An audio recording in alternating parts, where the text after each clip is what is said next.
Yeah, make whiskey, not war. Make whiskey, not little war. modified. Mine's whiskey's crossed out. It says make love, not war. Both are good, really. Whiskey and love, I think. Yeah. And you've got a hat on now. Can they?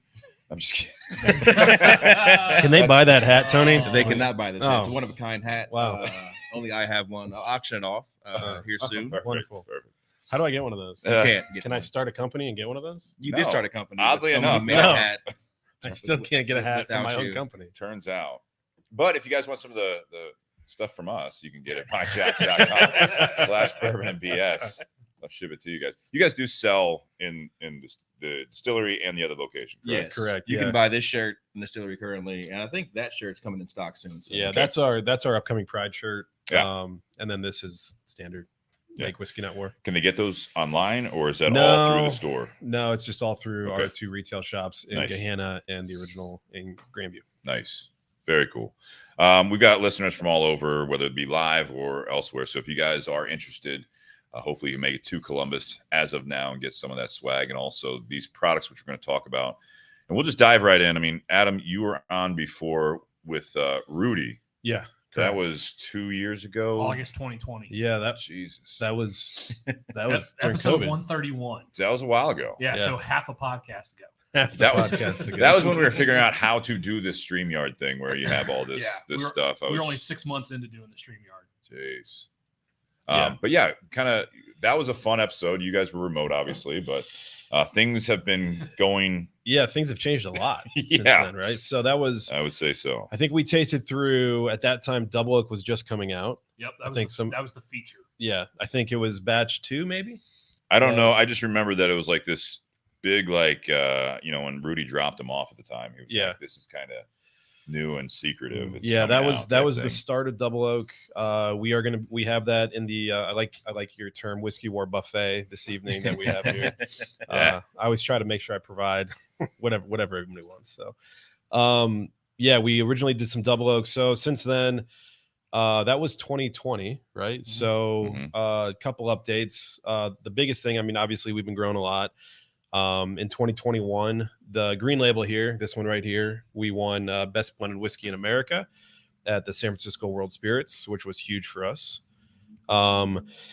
That, took our production from, something that took us 3 years to get to, we were then accomplishing 6 months.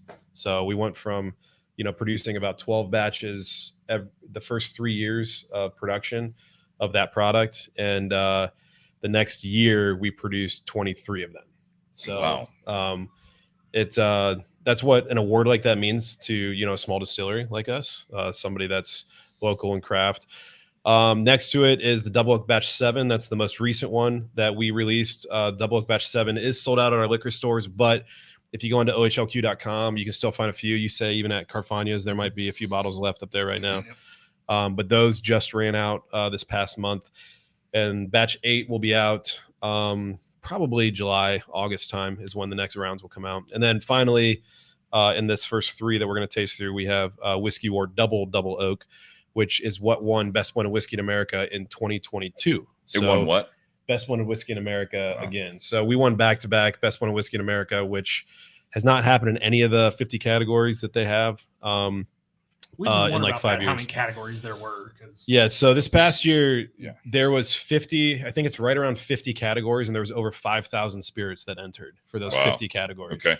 And so How many of those are whiskey categories? not even half. Okay. So, because you have anything from RTDs to liqueurs to vodkas to Mhm. tequilas. You have cordials, you have everything, right? So there's Irish whiskeys, obviously Scotch, bourbon, blended whiskeys, straight whiskeys.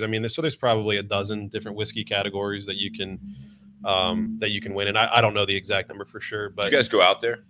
I did this Yeah. past year. Rudy and I. So Rudy's already out there. Rudy right? lives in He's- California yeah, that's now. Right. He's moved Yeah, since he's- we talked to him last. I hate Rudy now. When I Sure. say hate, I just miss him. No, it's fine. dearly. You can go. Hey, But yeah, so Rudy's out in California now. Right? Make love, Adam. Not, Yeah, not sorry. hate. Yeah, last June for the awards when we won the second time, we flew out there. My wife and I, and then Rudy, and his partner met us in San Francisco. We had what a blast! It was like we felt like we were at the Oscars. Right? Did you? Like, Was it great? Great. it was time? awesome. It was You awesome. should, yeah. Why weren't you there? I wasn't invited. Oh, right. Yeah, I'm Sorry. Nice hat though. Yeah. Nice hat. He said, I'm not and gonna I go. quote, "You can fly out there, but I won't have a ticket for you." I to didn't come have a to the ticket. event." I had 4 tickets. That was it. Thank you so much. It's an accurate statement. It was though. an accurate statement. You Fly can out fly there. out there. You can definitely fly to San Francisco, Yeah. but you can't come anywhere I'm at. Don't come what he near said. us. Don't embarrass us. Yeah. All right. So, yeah. Let's start while we continue to talk with the barrel proof. Yeah. That's So the first, right? we're gonna go first. So again, classic barrel proof. This Just doing is this guy here. yeah. What I blended the original, the OG Whiskey War blend off of was barrel proof product. This is what I love to drink. This is my go-to. This is one of the most recent batches. So like I said, for the first 3 years that we've been open, we're coming up on 5 years. We went through 12 batches of this. This is now batch 64. Jesus. So yeah, that's and how where big are the we're- batches? The batches are anywhere from 1,200 to 1,500 bottles a piece, Okay. roughly. And what? So the your core product, if you will, would be just Whiskey War, Correct. and this is the barrel proof version of This is that. the barrel proof version of that. So all these products that we're drinking, the double oak, Whiskey War, same mash bill. The only difference is we take that barrel proof product, we put it back into a brand new oak barrel, right? For a second aging in that oak barrel. Mhm. Ages in that second barrel for between 8 and 12 months. Mhm. The double is exactly that. You take double oak, Go you again. harvest it, and you put it back into a new oak barrel yet again. Okay. So what we're tasting through tonight, all the same products, just additional oak agings. So So and the as we sip on this, the original Whiskey War, the all The these black products, label? yeah, the black label. That's just, I mean, that's just constant production, right? I mean, Yeah. this is a keeping up with the demand the best you can. yeah, I mean, again, growth has been pretty awesome. We feel definitely fortunate for what we've been able to experience over the last 3 years, or 2 years, especially with winning the awards. But yeah, regular Whiskey War, that's a shelfer. I mean, the original, the black label, which we don't have here, is at 88 proof. Mhm. That's your classic, like what you're going to make cocktails with. A lot of people drink it straight too. If you like the lower proof stuff, for me, I like to be able to control my whiskey experience. So I like starting at the higher proof, like a barrel proof. This one's sitting at 117.2 is Okay. the proof on this one. I like being able to control if I want to add water to it, if I want to add ice to it, versus being told that I'm going to drink it at 88 proof. And then if Okay. I want to add ice, it's going to dilute it down too far for me. So Nate, what do you think? You've had this? Yeah, I've had it a couple times. Yeah, maybe. No, on the nose, it's got a little bit of like an orange zest to it. Mhm. And it was going to say, here's my weird flavor note. Already On the nose. coming out On the swinging. nose. Okay. It's almost like an orange vermouth, Orange vermouth. which, yes, I have drank because we sell that. I don't think I've had orange vermouth. Neither have I. Does it exist? Yes, it does. I mean, I trust him that it exists, but what do you what do you No, put that in? Like Well, I mean, so vermouth like a- is a grape based yeah. spirit. It's cordial, but yeah. So it kind of just has that orange, but also a little bit of that wine vermouth. Little citrus. Yeah, Yeah. yeah, I go like orange peel. I get Mhm. on the nose. Mhm. Obviously, it's like mine's. I get like the orange peel and the oak. Yeah. Like yeah, Mhm. together. Yeah. Well, definitely, yeah, I agree with you. I don't know about the vermouth thing. I have never had that. So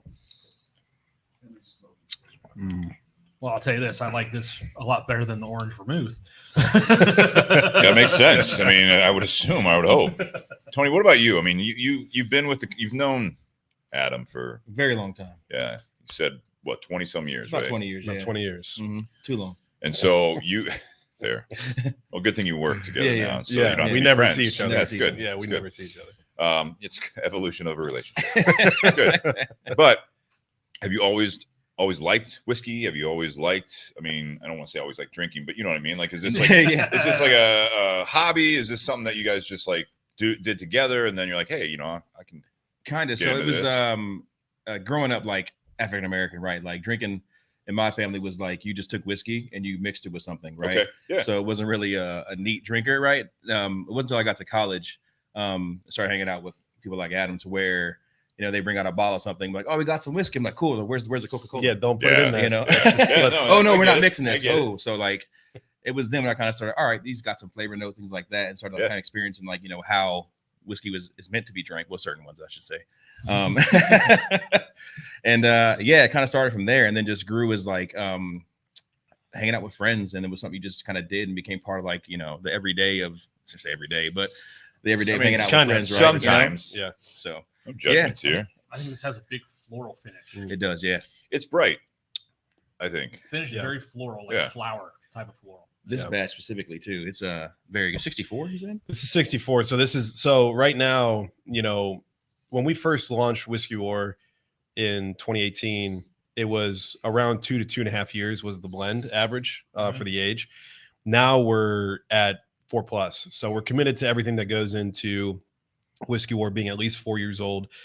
But where we're getting on some of these too, which are just like, we're just continuing to push to see where's the prime age. This is around 6, like this one here. So we're hitting that 6-year mark on some of these, and it's interesting. Like we put in, our blend is 1 rye and 2 bourbons that go into mixing like what Whiskey War is, right? And so some of them, it's finding like, do I like the rye at 6, or do I prefer the rye at 5 or 4.5, or do I like the bourbons at 6 or 7, that are going into it? It really is because they don't, just because all of them, if they're at 6 years old, doesn't mean that was the prime time for each of those barrels, right? So that's what we're still kind of playing around with. This is why I love doing small batches. Each batch is a 6-barrel blend, and we, again, you get about 1,500 or so bottles out of it. And for us, Tony and I do these war room videos that we post, every week. They're just little 60-second things, just to talk about the differences of each batch. We're drinking the same thing every time, like Whiskey War every time, but it's each one's so different. It's awesome. Is that the goal? Are you trying to make something different each time? No, I'll attribute to this, right? So like, again, Tony speaks about himself when he first started drinking whiskey. If you would put 3 different batches of Whiskey War in front of him, he wouldn't be able to tell the difference. It would all taste like Whiskey War because the flavors are so consistent and similar. Okay. But anybody that's used to drinking whiskey now, and you can start looking for those nuances of like, man, I do get a lot more orange peel on this one. This one is really like an oak bomb. Like I get, it's more heavy on the oak, or this one has a lot of allspice in it, or caramel, or, cinnamon, or whatever it is. Right. So I think that's the fascinating part, which I love. What we could do, well, we can't. I don't have thousands and thousands and thousands of barrels to choose from to make my batches completely consistent every single time. Like Wild Turkey Rare Breed or something like that, right? But we're in a similar price point as a Rare Breed. But if you want something that's going to taste exactly the same every time, buy Rare Breed. It's delicious, right? It's delicious. If you like the difference, I always tell people, if they bought a bottle of Barrel Proof, take it down to the last fourth, go buy yourself another one, and then drink them side by side and see if you can see a difference between the two. Kind of like recently when we had Barrel Craft on, and we had batch 34 of their bourbon. Like every single batch, they're aiming for something different. Yeah. Are you aiming for something different, or is this just? No, I mean we're using the same blend ratio every single time. I think the difference is we're celebrating the fact that because it's only 6-barrel blends, there's natural differences. Like the wood can be different. The style of wood or how old the wood was. If the wood was harvested next to wood from an apple orchard, or if it was next to a river, right? Where are you sourcing the wood? So, we can nerd out here a little bit here. Sure. So all of the products that since Whiskey War is a blended product, we source the 2 bourbons and the ryes. We get them from MGP. Okay. All the barrels that we get so far, the majority have them in Speyside out of Jackson, Ohio. Got it. That's also where we source our own barrels because we do make bourbon in-house too. It's not out yet. Whiskey War came about because I wanted to launch in 2018 with a brown spirits product, but I did not want to release a 6-month, then an 8-month, then a 10-month baby bourbon. Thank you. I wanted the bourbon that we make in-house to properly age. So we're at 4.5 years right now for our own bourbon that we make in-house, not out yet. It'll probably be that. Will that be Whiskey War? Is that going to replace it, or is this going to be a new this product? Whiskey War. Continue on. It's going to be it's going to be a bourbon. This is not a bourbon. This is this is a whiskey, rye heavy whiskey blend. So for us, it's going to be a totally different brand. Will so it'll not be Whiskey War? It's High Bank something. Yep. High Bank bourbon. What's the name going to be? It's a great question. Right. Like, it's funny. I met Adam back in 2020, and so we had the podcast with you guys in August. Met him in March. Yeah. It was actually here in Ohio right as they would cancel the Arnold Classic. Oh, that's right. That's where we met. That's where we met. Yeah. So we were both working, kind of sponsoring, right? That was the last event. Yeah, it was. In Columbus. So they kind of canceled the Arnold Classic for those, or Arnold, whatever they call it. I think it's Classic, right? Yes, Yeah. Classic. Major event for those who aren't familiar, but it's major. And our governor actually canceled it, or basically said we're shutting it down for the majority of it. It was very small. Yeah. Competitions were left. It was great, by the way. It was my favorite Arnold. Was I'm it? on the committee for weightlifting, and it was. Oh, yeah? I call it the COVID Arnold. It was amazing Because it was so easygoing. No and people to mess. It was awesome, but not as good for business. Correct. Okay. But anyways, yeah, we were at the After School All Stars charity event. Which is Arnold's one of Arnold's charities, and you guys were there. I think you and your dad and Rudy were there. Yeah. Yep. That's what it was. Me, my dad, Rudy, and then another. Hines, nice. Another one. So of my they were like brothers the spirit guys in this little pop-up tent outside of the Vets Memorial. Yeah. And then we were the cigar guys. Yeah, on we the other shared a corner tent. of it. Yeah. And so of course we just kept going back and forth, and talking to each other, and talking to people and all that stuff. But you need more whiskey? You want another cigar? Yeah. But the reason I bring that up is because I wasn't really going to talk about it tonight. But you told me that kind of when I was asking similar questions at the time. I was like, so like, what's your stuff? And you said even then, like, I want to wait, so I'm working on it. But we just started not too long ago, and I didn't want to just put a product out to put it out. Right. And so it's cool to hear that several years later now that it's coming. We're getting ready for it. Well, and at the time too, I didn't know how successful Whiskey War was going to be, right? So it's the amount of bourbon that we produce, we're only putting back a barrel a week is really? what we can produce. We have a 300-gallon system. It takes about 3 days of production to make one barrel, at High Bank. And for us, it is our bourbon is going to be very Central Ohio only, focused when it releases. Okay. Just because the run rate of Whiskey War already, we're doing almost a barrel a day, of selling for Whiskey War, between all of the products. Yeah. And so there's going to be a gap if our bourbon's as popular as Whiskey War. So, but Whiskey War is something it's been really, really good to us. One of the benefits of blending, when we won an award like that, is we could source more. And we can meet demand, And so you went to one of the best, obviously. Yeah. With MGP. Correct. Yeah. Yep. Yeah. It's funny. There was a time, I think, that there were a lot of people that didn't want to say that they were sourcing their whiskeys, especially, like, oh, it's MGP, it's another MGP product. And it's like, it's turned into actually a good thing. I feel like it used to be like, oh, let's hide it. Like, we want to act like it's ours. Yeah. And I think it's changed as the bourbon boom, even more recently.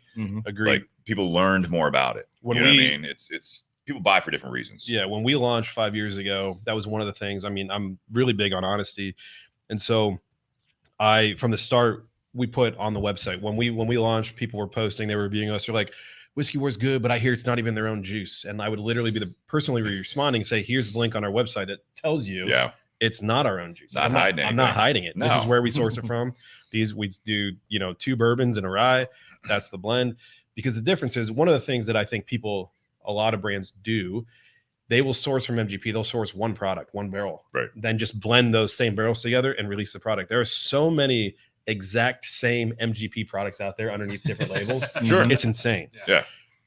We didn't do that. It literally took me 9 months to come up with the blend that I wanted to come up with, which was Whiskey War, which nobody else has, that's what we attribute to the fact that why Whiskey War is different and why Whiskey War actually wins the awards compared to anybody else that sources from MGP. Mm-hmm. So I'm super, like, you got me here, and I just poured into my glass the double oak, right? So this is taking the Whiskey War product that we're talking about right now.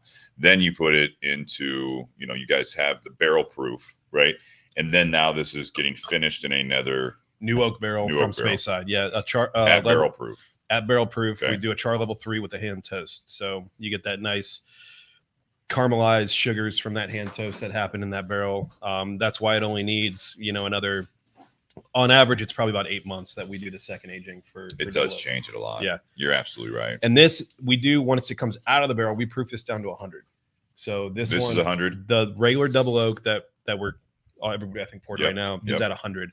The double that we're going to go next stays at barrel proof. Okay. So that could also affect how, it's, I don't want to say it's smoother. It's definitely like got that kind of like hint of like brown sugar. Yes. You said caramel. Oh yeah, for sure. Yeah. I get a lot of vanilla. I get vanilla pipe tobacco in it too, like a sweet. It's interesting. Yeah. Yeah. So as we're sipping on this, and then Nate, tell me what you think of this. And so when you say you are sourcing 3 different, the 2 bourbons and the rye, is that then mixed or blended at their facility, or is this they ship it to Columbus, Ohio? Yeah, we source 3 different barrels, and then we do our blending we do everything on site. And you to keep the consistency. I mean, is it same parts? Yeah. And you just trust, or obviously you're sampling what they're sending you and all that stuff. Correct. But that's the relationship there. We need this much of this, this much of this, this much of this, and then you guys correct put the cocktail, if you will, together. Yeah, we have our ratios of what the recipe of what Whiskey War is, and that's what. So where the differences come in is sometimes there'll be slight yield differences in barrels. Sometimes if there's a crazy drastic difference, we'll make up for it in harvest partial of another barrel to fill that. But the main thing is age difference and where it was aging in the rick house, that they had it in. I mean, again, there's so many differences that can add complexities to the flavor profiles of whiskeys and all that stuff. So that's we embrace that too. Like we embrace the nuances that come in the flavor, and we also have barrels just sitting there too. So like we got the rye hitting, 6 now, about 6 years. So it's just the flavor profiles will get super drastic. It's like they're different, man. It's awesome. That's interesting because you're trying to keep the one product fairly consistent, and then you're kind of working with these as well. Well, and it's too, we just got, so again, like I mentioned, we won best blended in 2021, won it again in 2022. My team spent 2 months coming up with what blends we were going to send to San Francisco. Yeah, because we start collecting, we have bottles put back every single batch. Yeah.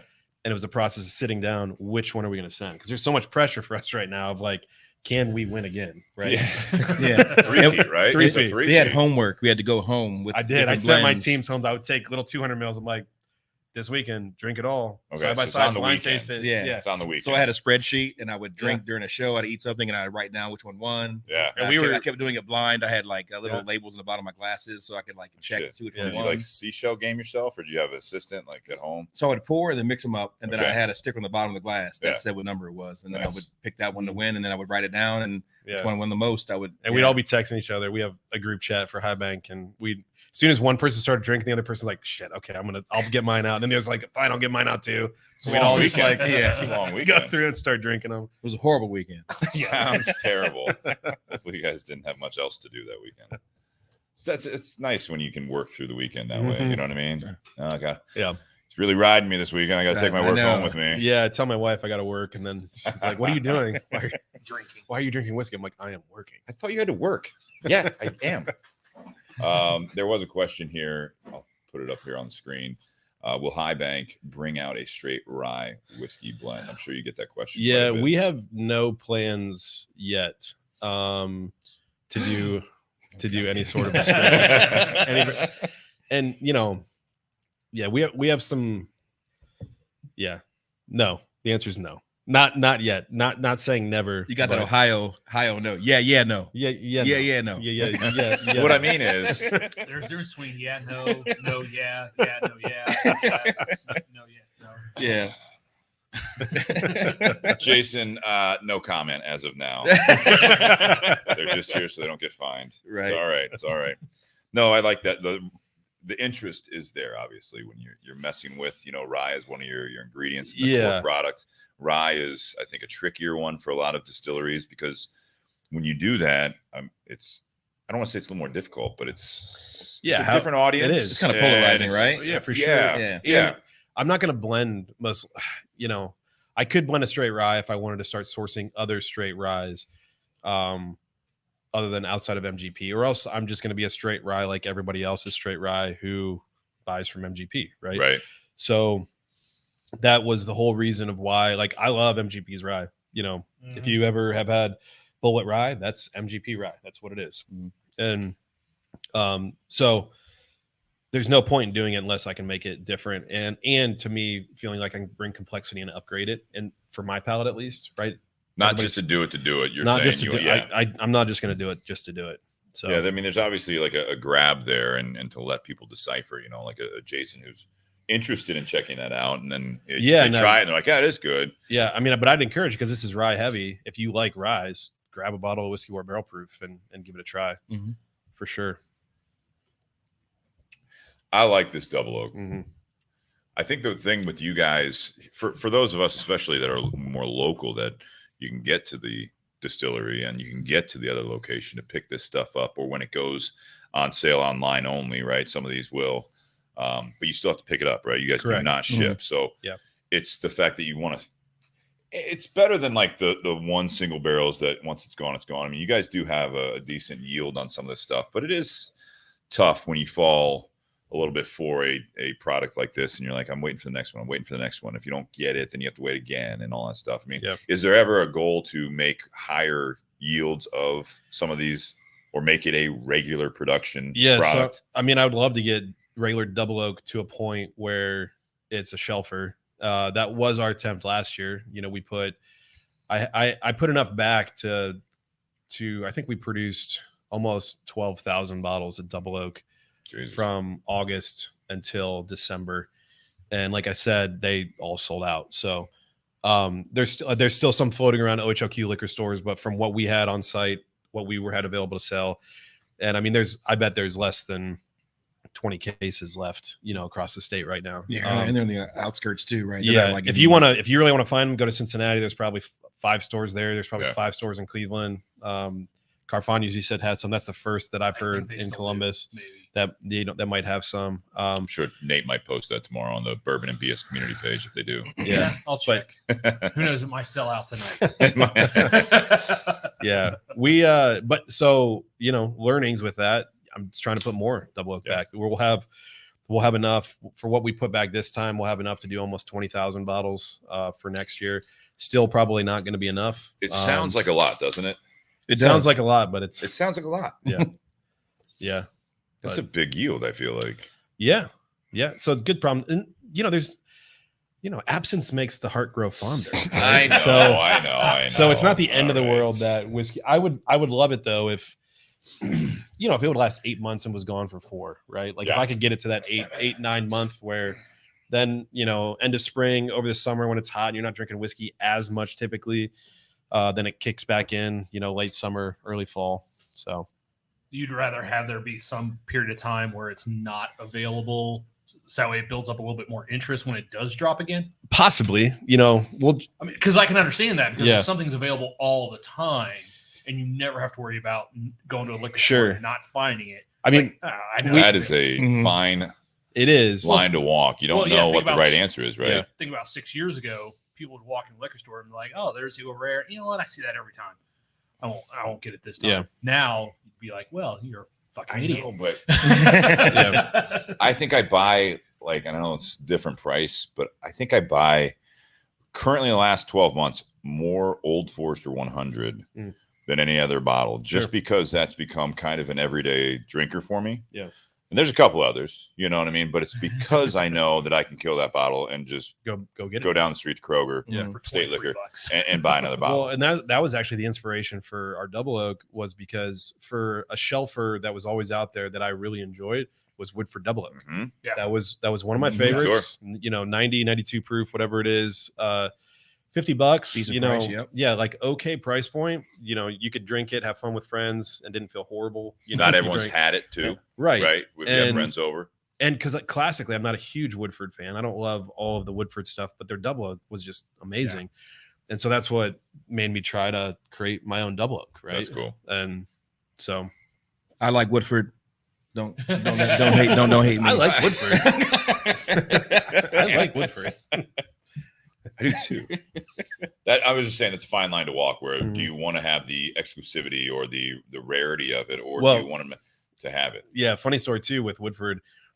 I didn't realize. So during COVID, you know, obviously supply chains were affected a ton, and Woodford double oak went away.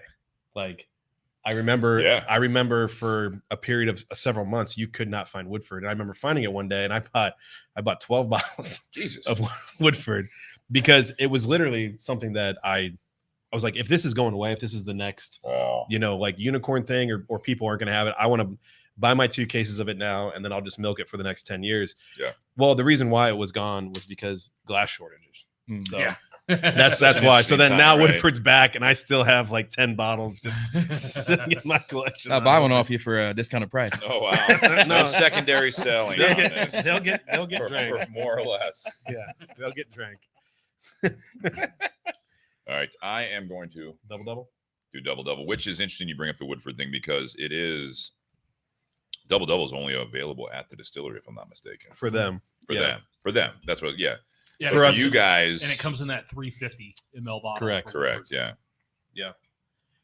Yeah. So this is a very different. So this has to be your jam. Like if you like double oak, you have to really like oak to enjoy double, right? But this is where I like to drink. This is sitting at 113.5. Okay. So this is 13.5 proof points higher than the regular double oak, but it's an oak bomb. I mean, that color, the darkness of it. I mean, And I posted a picture before we started with all 3 of my glasses lined up, and Yeah. you can see that color gradient. Oh yeah. Yeah. Every well, and what's single interesting one. is like regular double oak is darker than barrel proof, but it's at a proof point that's 16 less, right? So there's water added to it to dilute it down, but you get so much of that dark, You said about 8 months. yeah, like 8 months. yeah, it's about 8 months. Why did we decide to proof down double oak and not double? Well, That's an excellent question. I love barrel proof, but at the same time, I didn't necessarily want to have every single one of my products at barrel proof. My perfect proof point that I typically love to drink at is between 100 and 110, where I will not add ice to it ever, and that's just what I like to drink. I love barrel proof because it's sitting at the high teens usually, 117, 119, because I can put that large cube in it and it can dilute for 2 minutes and I can drink it and enjoy it if I want it to be chilled a little bit, right? So I don't know. I mean, it just felt right, Tony. That was for the people, not for That's me. fine. But yeah, It just felt right. I'm glad it felt right. Well, you're representing the people. That's good. I like Yeah. that. You know, this is Nate. What do you think? Let me get yours. You've had this, yes or I've no? not had the double. Okay, I could. Yeah. So, what do you think of this? I haven't taken a sip yet. All right. Well, Hurry up, getting there. we'll just sit here quietly on, We'll wait. on the audio. So the funniest thing for me though is when Carfagnas had this on the shelves, Mhm. I would tell people like, "Yeah, we got the double oak, and then we got the double," and they're like, "Oh, so that's 4."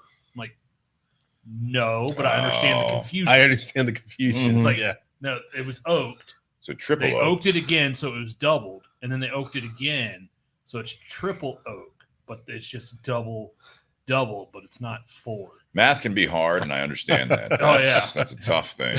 And And I would not have thought about that until It was you like just trying to do explained Common it. Core math Yeah. with customers in the store. yeah. You doubled it, and then you doubled it again. You doubled it and then you doubled it again. That's right. Yeah. Exactly. Yeah. Makes perfect sense to everyone. Common Core math is Yeah. the new thing. Yeah. So this is the one of the 3. This is the one where I start getting a lot of those caramel and dark cherry notes that we get from a lot of bourbons. This is where that comes in. The double oak was just oak and vanilla bomb on the palate. Yeah. Didn't have that floral finish as the barrel proof. Didn't have that orange zest on the nose as the barrel proof. But this one is starting to get those fruitier and sweeter cherry caramel notes. But deeper, right? Yeah. Very In my deep. opinion, it's. I don't want to say there's chocolate there, but it's almost like it's muted a little bit. I always with use that, like you know what dark I as mean? a word, but yeah, it feels like a Yeah. dark in my mind. You know what I mean? Like Yeah. just, like you said, deep. Like a deep dark flavor. cherry, Yeah. or There are, those it's funny you types. say that because there are some people that because I've done tasting panels with them, that when they drink spirits, Mhm. they taste in color. Same or same sound. way, yeah. So I know if I see yellow, I'm thinking like banana, right? Like, Fair. yeah, that's weird, but it happens. I get a little spice from this one too, Yeah. and I don't think it's because it's back in the barrel proof. I don't think it's the heat, the proof of this. It's more of a I don't know what spice it is, but it's got that lingering. Yeah, I've always said spicy oak, but that's not a spice, right? But No, but I mean, Right. with the oak flavor Mossy there. oak, what? yeah, You're talking about on the palate? On the palate towards the finish of it, and it's not just heat. It does have a bit of a it's interesting that you brought up the fruits on that, because my first sip of this tonight, and I haven't had this in I don't know when, because I've only I think tried it before. It is at first I was like, oh, okay, like, because I think it's proofed back up from obviously the one we just had. So I'm like, oh, it's hitting. You get the oak in it, not only because of the name of it, but you're getting a lot of that woodiness to it. I feel like, and then when you said that on the cherry and the fruit, it really, the mind, like on my second sip, I was like, okay, let me look for it. And it's like, bam, right there. So that spice right there at the initial part It's of the gonna be a weird spice. It's gonna be weird. Damn it, We're Jonathan. going weird. Jonathan Herring, get your He's drink already ready. drunk. I think he's already played the game a bunch. And you guys can call bullshit if you want to. Probably. Are they playing the drinking game? Yeah, Some Jonathan people Herring has created the drinking game. Okay. Yeah. What are the words I could use to get this to go? A lot of white pepper, black All right. pepper. If I focus on the board of directors of this whiskey, It's for the end of the Steve day. oh, Yeah, Your no one can say rules? focus. okay. All right, I tried. Go ahead with your, what do we call that? The weird weird fruit, tasting note. weird fruit reference. Mhm. Oh, it's not a fruit. Oh, So then you're safe. we're good. But cherry's not a Jonathan fruit. Herring already That- said drink. Yeah. There you go. Oh, No, boy. that spice you were talking Drink. about right there at the finish. Yeah. It's almost like a wasabi. All Interesting. right, I'm going back in for that. I'm going back in for wasabi. Did you ever have the Whistle Pig wasabi one? Not I wasabi. never. That was their The samurai. smokestack. Samurai. No, Yeah, Mhm. that was more of a soy sauce. Like because we still have the smokestack, which is a collaboration with Traeger. And that one, we actually had a Of course it customer go to the bar, buy a drink, come back and buy the bottle. And he's like, yeah, it had like a cayenne pepper. It's like, I don't know if I want cayenne pepper in my rye whiskey. yeah. I Did you taste it? have not. Okay. But I was wondering. But no, it's funny. Sacrifice yourself for us. But no, there's Lay down on like, it. There's a wine that we recently got in that I've been tasting customers on, and there's a note that I get on it, but I don't tell them until they drink it first, Mm. and because they'll have a hard time coming up with Mhm. that note, and I'm like, as soon as I say it, you're gonna just go nuts. And it was banana runts, the candy. It's a And, very Yeah. distinct and they sit there and they're flavor. like, son of a bitch. What if Yeah. you didn't like banana runs? That's my question. Like, do you think you ruined it for him? No one so far. Okay, that was the worst. And for my opinion, is I did not like the banana. Oh, that was my Neither favorite. did I. I would used to like save those. exclude those. Yeah. That was my favorite. You can just buy them now as like a whole. Seriously? Yeah, I just love banana runs. Yeah. man. I There are love some banana candy runs. stores that have all the flavors just individually. You can buy them by the bag. Yeah. Where's the candy store at here around the area? There's one at Easton, right? There's one at Easton. Yeah, you're totally right. There's one at Easton. I don't like that. You need to keep that variety in there. Yeah, you That's- gotta- Although You gotta Does work Steve for and I it. look like learn. I agree. You No can't separation. just- Just We're going backwards here in this country, and let's get on that. Let's talk about runs here. This one Little here, people. no. Jesus. What's the proof of this? No shit. I almost think that with this, and a lot of people wouldn't do that. This would make it's great on its own. I'm again, this could come across wrong to some people. A great smoked old fashioned. Well, yeah. Oh, so dude. Holy shit! Dude, It's already so- halfway there. Hey, listen. So one of the things, so we still have to pay for drinks at High Bank, Mhm. right? So that's one of the, we don't, because I don't want to get the staff to. We just don't want to set the example that people can just drink for free. Even when it comes to an owner or whatever. So I still wait for happy hour. Great happy hour. to by get the way. half Oh, off yeah. all cocktails, And right? Sundays are great. as So well. what I do is I will wait and get a smoked old fashioned made with this, all right. dude. I feel it some is- people would take offense to No, that, the like- purists. You know what I mean? Like, oh, how Yeah, dare you? because our smoked old fashioned, if we want to upgrade it to this, if you're going to pay normal price, you're paying like $20 for a smoked old fashioned. Yeah. Right? But during happy hour, it's half off. So it's Yeah. $10 cocktail at barrel strength. we Like, give you the idea. it's- We give you the idea. That was this Okay. guy. Thank you. Not So then point we started. fingers, So but then we started going through all of our barrel selects. Right? Yeah, we have barrel all those selects. like those are the wine white age- the labels. white labels. Yeah. So I also recommend The double I have not. Pinot. Yeah, I have not had a bad barrel select smoked old fashioned yet either. Those Wow. are delicious. But happy hour is key, people. Make sure Yeah. you do it 3 to during 6 happy Monday hour. through Friday. 3 to 6 is a great, a lot of happy hours, at least around town, are now 2 hours. Yeah. And they're like 4 to 6. Yeah. Or 3 to 5. And you're like, wait a second, I'm still working. A lot of Yeah, people. right. Right. So that's amazing. It is a great happy hour. The one thing that I like about this that we haven't talked about yet too is like the mouthfeel, like the viscosity level. Yeah. Because with it going into 3 different oak barrels, the oil that's in it it's just really nice. And that I don't have uh, enough in my glass to actually get the good stuff. Let's get some more. the more oil that's in any sort of whiskey, the more it allows you to coat. It coats your palate. It starts, From The charred barrel from the wood, from like the wood. in the inside the barrel. I mean, that's so again going back to why do I not like young whiskeys? And the main reason is because of the viscosity level of it. You know, you drink a White Lightning right off the still. It can be delicious, right? But it's very watery. Like it's thin or it doesn't thin. There's nothing that makes it hits and it's gone. And so the more oil from the wood that's in it, for me in my palate, the more it lingers, the longer the finish, the more it coats your mouth. And even too, like that's 113.5. This does not drink like 113.5. No. Oh no. You can drink this like all day, any day. But what I do enjoy too, just going if this double is your very first pour, had no cigar, had nothing, you're just pouring, it's intense. Like it is an intense pour. But starting with this and then going to this, working your way up, then it allows you also to really appreciate, you know, what it is that you're drinking. So is this a flight at High Bank? You could get this flight, yeah. Okay. You can pick your flight basically. Pick your flight. You can get a pour of whatever whiskeys are up on the shelf. Sure, but I mean, this is kind of an interesting one, especially with the knowledge of this, you know. And Tony, you did some of the tours, right? Yeah. Before, we did a tour one time for a buddy, and had a very nice selection in the back at the end of the tour, and it was a lot of fun. But this would be a fun one to kind of walk people through. Yeah. Who was your tour guide, by the way, if you remember? If you don't, it's fine. It was 2 years ago. I was pretty hammered. It's probably Rudy then or Todd. It wasn't Rudy.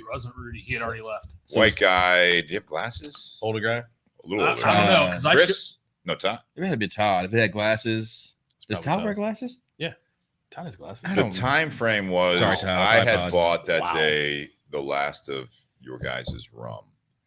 Or some of the rum. Like, you know, you had like that was what was that called? Not a state house. It was called the Professor. Professor, You got your own Professor. rum name. And we're bringing it back. Are we? Damn it. That was good. I thought it was great too. I'm trying to get it back right now. No, I don't disagree that it wasn't good.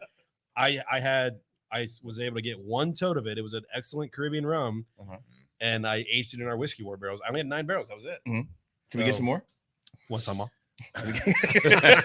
that was the time frame of that. But anyways, it was really good. A cool, like, you know, I know you guys, you can pick your flight, but this is a nice one to kind of build up. Yeah, it's a good way to do it. Kind of see the progression too of the product. It's always good to start with barrel proof, right? It's the father of everything we make, basically. So it's always good to start with that. And then, like you guys said, it's the same mash. Yes, it's the same product, just double oaked and then oaked again. Yep. But yet all three taste completely different from one another. Right? Yep. That's the fascinating part, right? Like on this one, don't get the orange that I did on the barrel proof. Don't get the floral finish that I did on the barrel fruit's changed. Proof. Yeah, it's changed now. I don't get as heavy a vanilla on this one as the double oak. And that ginger spice became a wasabi spice. There you go. Yeah. All right, I'm going to light up my cigar here as we get into this, and we'll talk about the cigar briefly.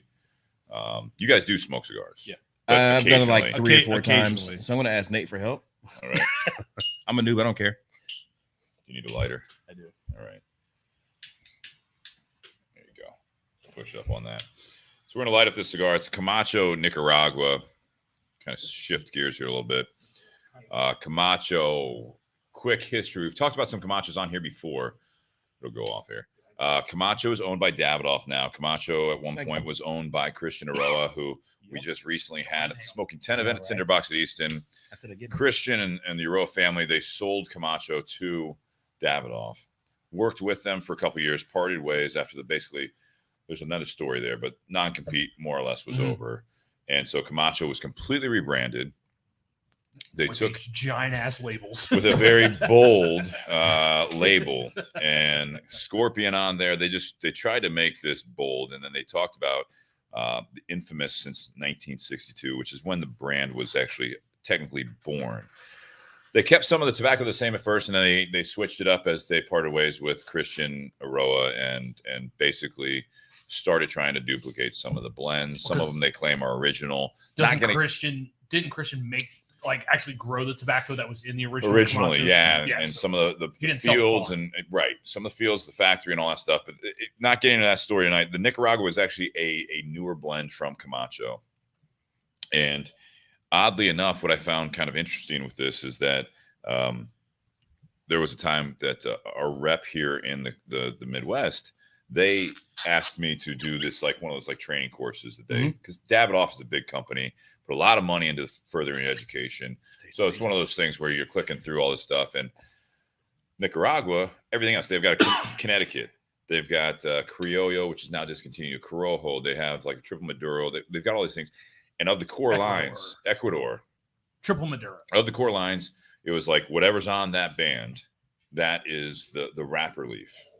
So on, for those that aren't as or into cigars, the three major components, you have the wrapper leaf, which is what's on the outside, the binder underneath, could be a double binder, and then the filler is what you see obviously in there. It's all long filler.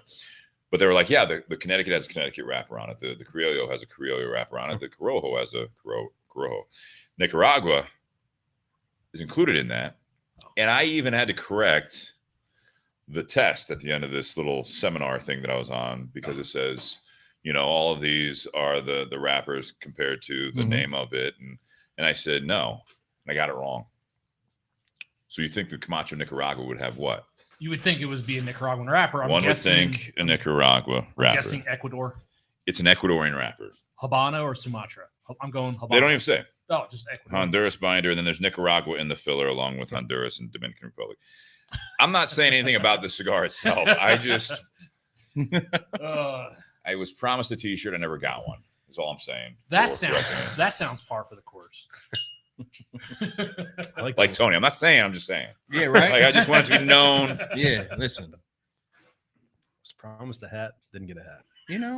And I feel what I hate about Camacho is the Criollo, that yellow band. That was my favorite one, and that's the one they discontinued. Oh, really? Fuck. Is this one a newer blend from them? Yeah, like I said, this is the newest one actually from their core line, the Nicaragua, and it's a kind of an orange band on there. They basically color dark code orange, because the it's Connecticut's got a light orange band. Correct. And this in kind of not greatest light in a humidor will get confused for the Corojo, which is just a red band on it. But this is more medium bodied, and I know that's why I kind of, with you guys coming on, I didn't know about you, Tony, but I know Adam.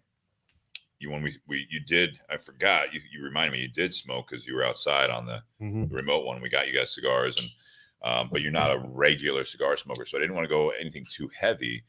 And it's always tricky to try to pair something up when I've had obviously some of your products. I didn't know what we were drinking tonight. Yeah, and because I was working through, was it Molly? Maddie. Maddie. Okay, I think so. Was it Tegan? Is there Tegan? Oh yeah, there is Tegan. Yeah. Yeah. That's with so that's with Bell Communications, our PR. One of our PR firm that we use. But she was like, yeah, no, they're bringing stuff. I was like, okay, cool, and just left it at that. So I just was like, all right, what haven't we done? Yeah, and this is like my 8th cigar in my life. So what do you think? It tastes delicious. Honestly, yeah, it really is. Just telling Adam that, kind of whisper, it tastes amazing.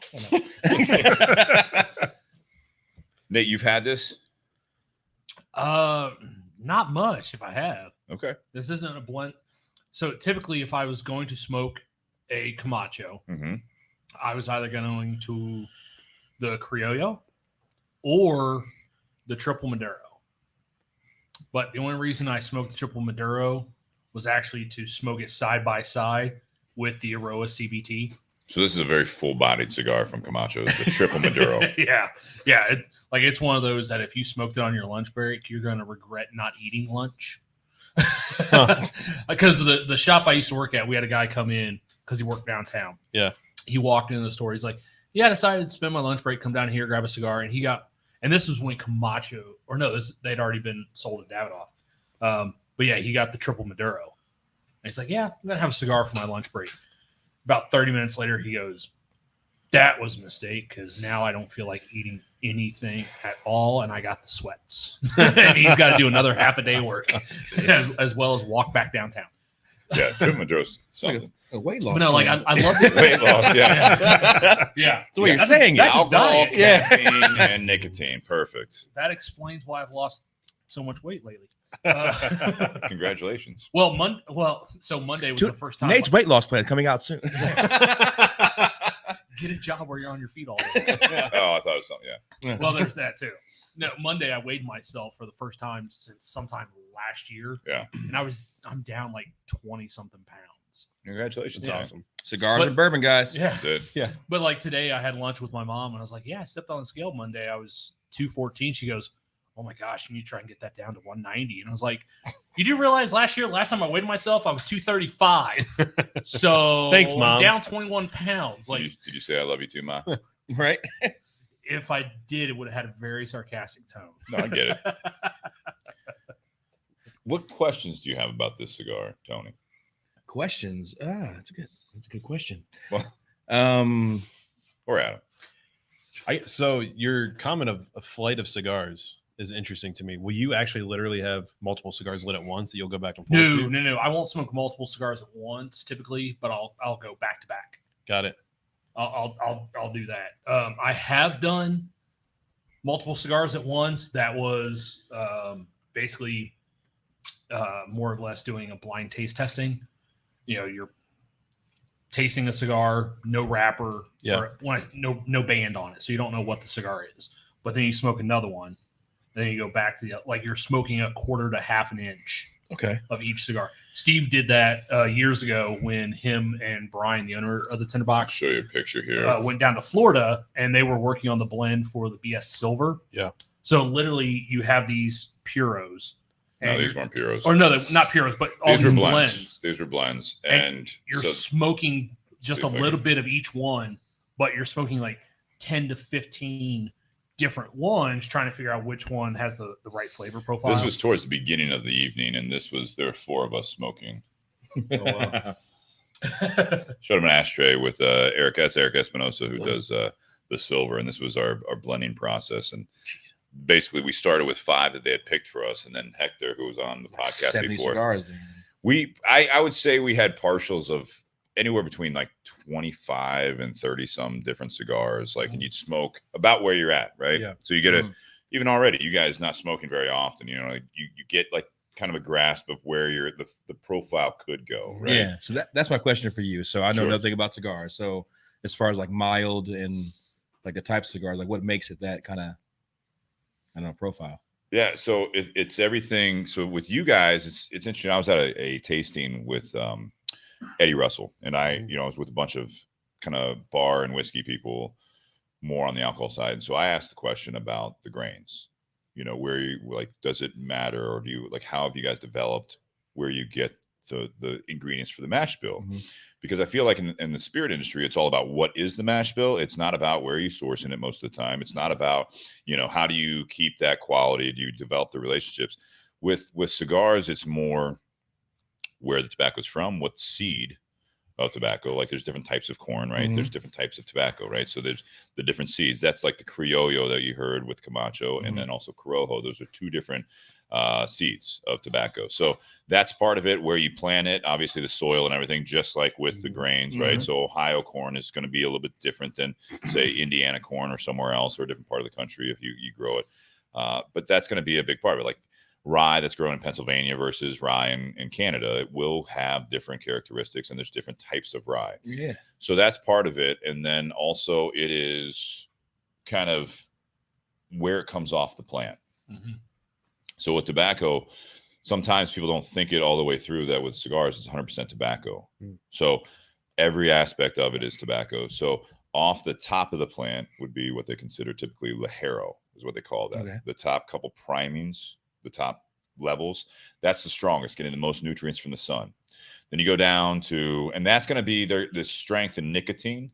And that'll also sometimes have a little bit more, depending, but most like bitterness. It doesn't have, it has flavor, but it's not as like flavorful, if you will. And then the next couple primings down would be considered what they call seco. And that's going to be fairly combustible, where the Ligero is tougher to be combustible, right? So that is because of the strength and everything else. Like it doesn't burn as well.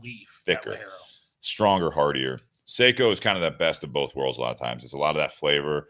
It is combustible. Below that, you'd have the Viso, Mulatto, depending on who you talk to, right? And that's going to be a little less flavor, more combustible, It'll lighten up the blend a little bit because there's not a whole lot of strength or nicotine naturally in there. But it gets a lot of nutrients from the soil. So that'll get, depending on where you grow it, it'll also influence that because it is closest to the soil and get a lot of that. So it goes all the way back to the farming on that.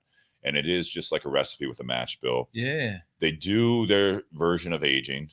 Not necessarily. Some people do age some of the tobacco, like they finish it in oak barrels. Like there's bourbon barrel aged tobacco or Scotch sherry cask. Okay. That'd be Stuff tobacco? like that. Oh wow. So there's stuff like that they'll put some of the tobacco in there. Not typically just age the rolled cigar in it, but part of the tobacco. Yeah. But it is fermenting and it's sitting in aging in warehouses. They actually put it in the liquid. Is that what you're saying? No. Okay. Used barrels. Barrels. So There's one brand in particular that they have a great relationship with Buffalo Trace. And Buffalo Trace will send them empty barrels that they've already used. Yeah. This was before the bourbon craze too. He had been doing this for a while. Before Buffalo Trace was this name where you can't get it. And there have been a couple times where Buffalo Trace accidentally sent them full barrels of whiskey. They forgot to dump it. And they're like, but this one cigar maker in particular, they use Buffalo Trace barrels and they use a Buffalo Trace product in spray bottles. And each time they will spray down the inside of the barrel and then they will put part of the tobacco that goes into that blend into that barrel to age it. Got it. Okay. So it's more of a finishing product. Got you. Part of it. Yeah. I'm a nerd, so I'm nerding out right now. And this is awesome as I don't want to cuss. Hell. You can cuss. Oh, fuck. It's awesome as fuck. Yeah, I already dropped it. I already dropped the F-bomb. So. Okay, it's awesome as fuck. This is dope. So yeah, thank you for sharing. There's a reason that I think not only just lifestyles that they kind of pair up, right? Cigars and liquor, but especially more recent, whiskey. Yeah. Yeah. Did you see a comment here? Yeah. Tim Dodge. What is anyone else get wood when Steve talks tobacco plant history? Yes. No? Yes. Just me. No, dude, I was gonna say. So, dude, Steve, your voice, bro. Like, no joke. Like, that's why he had this mic. You could do some voice. You could like start a cult, and I would follow you just from your voice. Not even a front, dude. All right. Well, it's good to have options in life. Well, don't do it because you have your first follower here. If you're gonna be in a cult, the best position is the leader. True. Right. Well, I'll be second in command because. Those are some of the tobacco basics, which is nice because when we have a cigar guest, kind of like in your position, the first part of the podcast is a lot more cigar heavy, and we don't get to talk about because I feel like a lot of people drink whiskey even in the cigar industry, so it's not usually as reciprocal as far as with like distillers or people that work for distilleries. Kind of like you guys. Yeah, they smoke cigars, but it's not like part of their everyday life. Right. No. And so it's always fun to kind of share that side of it because it's very relatable, I feel like. And that's why they go hand in hand. That's the thing. It's like the flavors that are coming off of it. That's what part of it is too, is I asked you the flight question. I'm like, because I kind of want to light the next one and then see like what it tastes like. Compare. You can light up the Upman here. Yeah. You don't have to wait until you're done with that one. But I also like smoking this with drinking. I finished the double with it when I started, and then moved to the regular double oak. I prefer the regular double oak. You mind passing that? I'll try some of that. And I don't know if it's because you say this is a middle of the road, a bit more mild of a cigar, and this is like more mild of a whiskey. I like that, right? That's like the sweetness that pulls out of this is insane. I'm going to make a prediction that if you continue to smoke that cigar, but you have it with the Whiskey War Midnight Cask barrel proof, I think you're going to find that an amazing pairing. So something I learned from my boss at Carfagna's, because I've always done cigars and whiskey. Lately, I've done some cigars and wine. And then my boss tells me, do a port. Yeah. And so I did a 20-year tawny port. Yeah. With a very full body Nicaragua cigar. That cigar could not touch that port whatsoever. I remember that because one of the other whiskeys we gave you 2.5 years ago when we did was the Midnight Cask. Yes, it was. Yes. We had 3 little 200 ml bottles. And so that's why I wanted to finish with this, because we didn't have Midnight Cask barrel proof, which this is That's new. This is so good. I mean, it came out like a year and a half ago, but we can't keep it on that. We can't make enough of it. It's one of those things where it's like we just started putting it into liquor stores in December of this past year. And I have not had it yet, so I'm excited to try that. So it's the Midnight Cast barrel proof is 101 proof, I think it is. Yeah, it varies a little bit. So like our classic, say it on the bottle there. Our classic Midnight is 85% whiskey, 101.0, and 15% tawny port wine blended together. Right. Mm-hmm. This is a 90-10, so 90% whiskey, 10%, and then no water added to it. Not proof down. So we don't. So this is more or less the barrel proof. This is barrel proof with 10% tawny port wine. Just blended together. How long do you guys finish that? There's no finishing. It's literally just straight blend. Yeah, blended. Let's go. Yeah, interesting. So and the inspiration for that, similar to what I said, where my inspiration for Double Oak was Woodford, something that I drank. I get made fun of at High Bank a lot. The fact that I don't make cocktails. I'm lazy. I make all my spirits that I can drink neat. That's how I like drinking. We'd never make fun of him. Never, ever. So whenever before opening High Bank, one of my go-to drinks that I would pour if I felt like I was in the mood for a cocktail was Basil Hayden Dark Rye.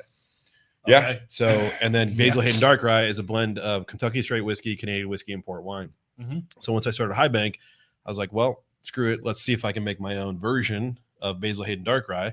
Because at the time, it was hard to find Basil Hayden Dark Rye on the shelf. Mm-hmm. So I just started sourcing a bunch of different port wines and found this tawny that just blends really, really well. It's like buttery plums, raisins. Mm-hmm. I mean, the fruit notes on it are really, really nice.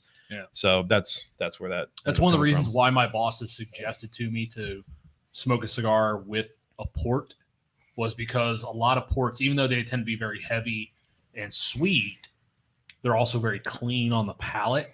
So when I was doing that with that 20-year-old, especially more so with a tawny than a ruby port, you go to that cigar tastes like that cigar every single time. But then you could take a puff of the cigar, blow it out, and then immediately go right back to that tawny, and you still get all the flavor and sweetness of that tawny. Like there's no competition whatsoever. They both are able to stand up to one another. Yeah. So that's going to go. My next is going to be, I'm going to pour it in my cast. Yeah. It's interesting going back to the double oak with that going down to the 100 proof. So what I'm interested in is your thoughts of because you were drinking it with the double, and then you went down to the double oak, which is a much lower proof point. It is. But to me, this is sugar. Like it's very sweet. Mm-hmm. Drinking this. Yeah. The blue one. It got sweeter. Yeah. Going back. And I don't know if it's going from, double to this. Is that going to go? Because you've done that before, I imagine. Does it get sweeter on the turn, right? Coming back down the line here. I mean, that's what's something that's so approachable with this double oak is just how pleasant it is to drink. It is. And still it's 100 proof. It's not light. No, but by no means. It drinks really light. And I remember when 100 proof was like this one's got balls. I mentioned like the Old Forester, earlier, where it was like, Old Forester, just the regular is like 86 proof. And then for $2 more in Ohio, you can get 100 proof. And you're like, oh, that's got some kick to it. And then it's like, these days, it's like, well, that's nice, I've got if you're 12. Well, Steve, I got a single barrel at home. It's 142. Oh, God. Oh my God, that's the one you gave me. I'm still not there yet. As you become more of an adult, you start to like the higher proof stuff. I found mine's like 108. 108. So I've noticed, and I think cigars are much the same way. Before we move on here, is that you go, and I noticed that with cigar smokers, they either stay mild, they stay 80 proof, right? So they stay mild on the cigars, and that's all they smoke. I only like mild cigars. I only like, I don't like the barrel strength stuff. Then there's people that really like go on this journey, and they start just like amping it up. And then all of a sudden, like it's like a nicotine drip, right? With the stronger cigars, it's like a barrel strength. You need that. I want that. I want that burn. I want that. And then you start drinking more, and you're like, well, this is higher proof. It doesn't have that heat. It's not. It doesn't drink like that. Yeah. And then with cigars, I myself included, a lot of people they'll still enjoy the full-bodied ones. They might even go mild. They kind of distinguish. It's not as simple as I like Dominican, Nicaraguan, or Honduran tobacco, or Mexican tobacco, or any of that stuff. But it's you just open up your scope and what you try.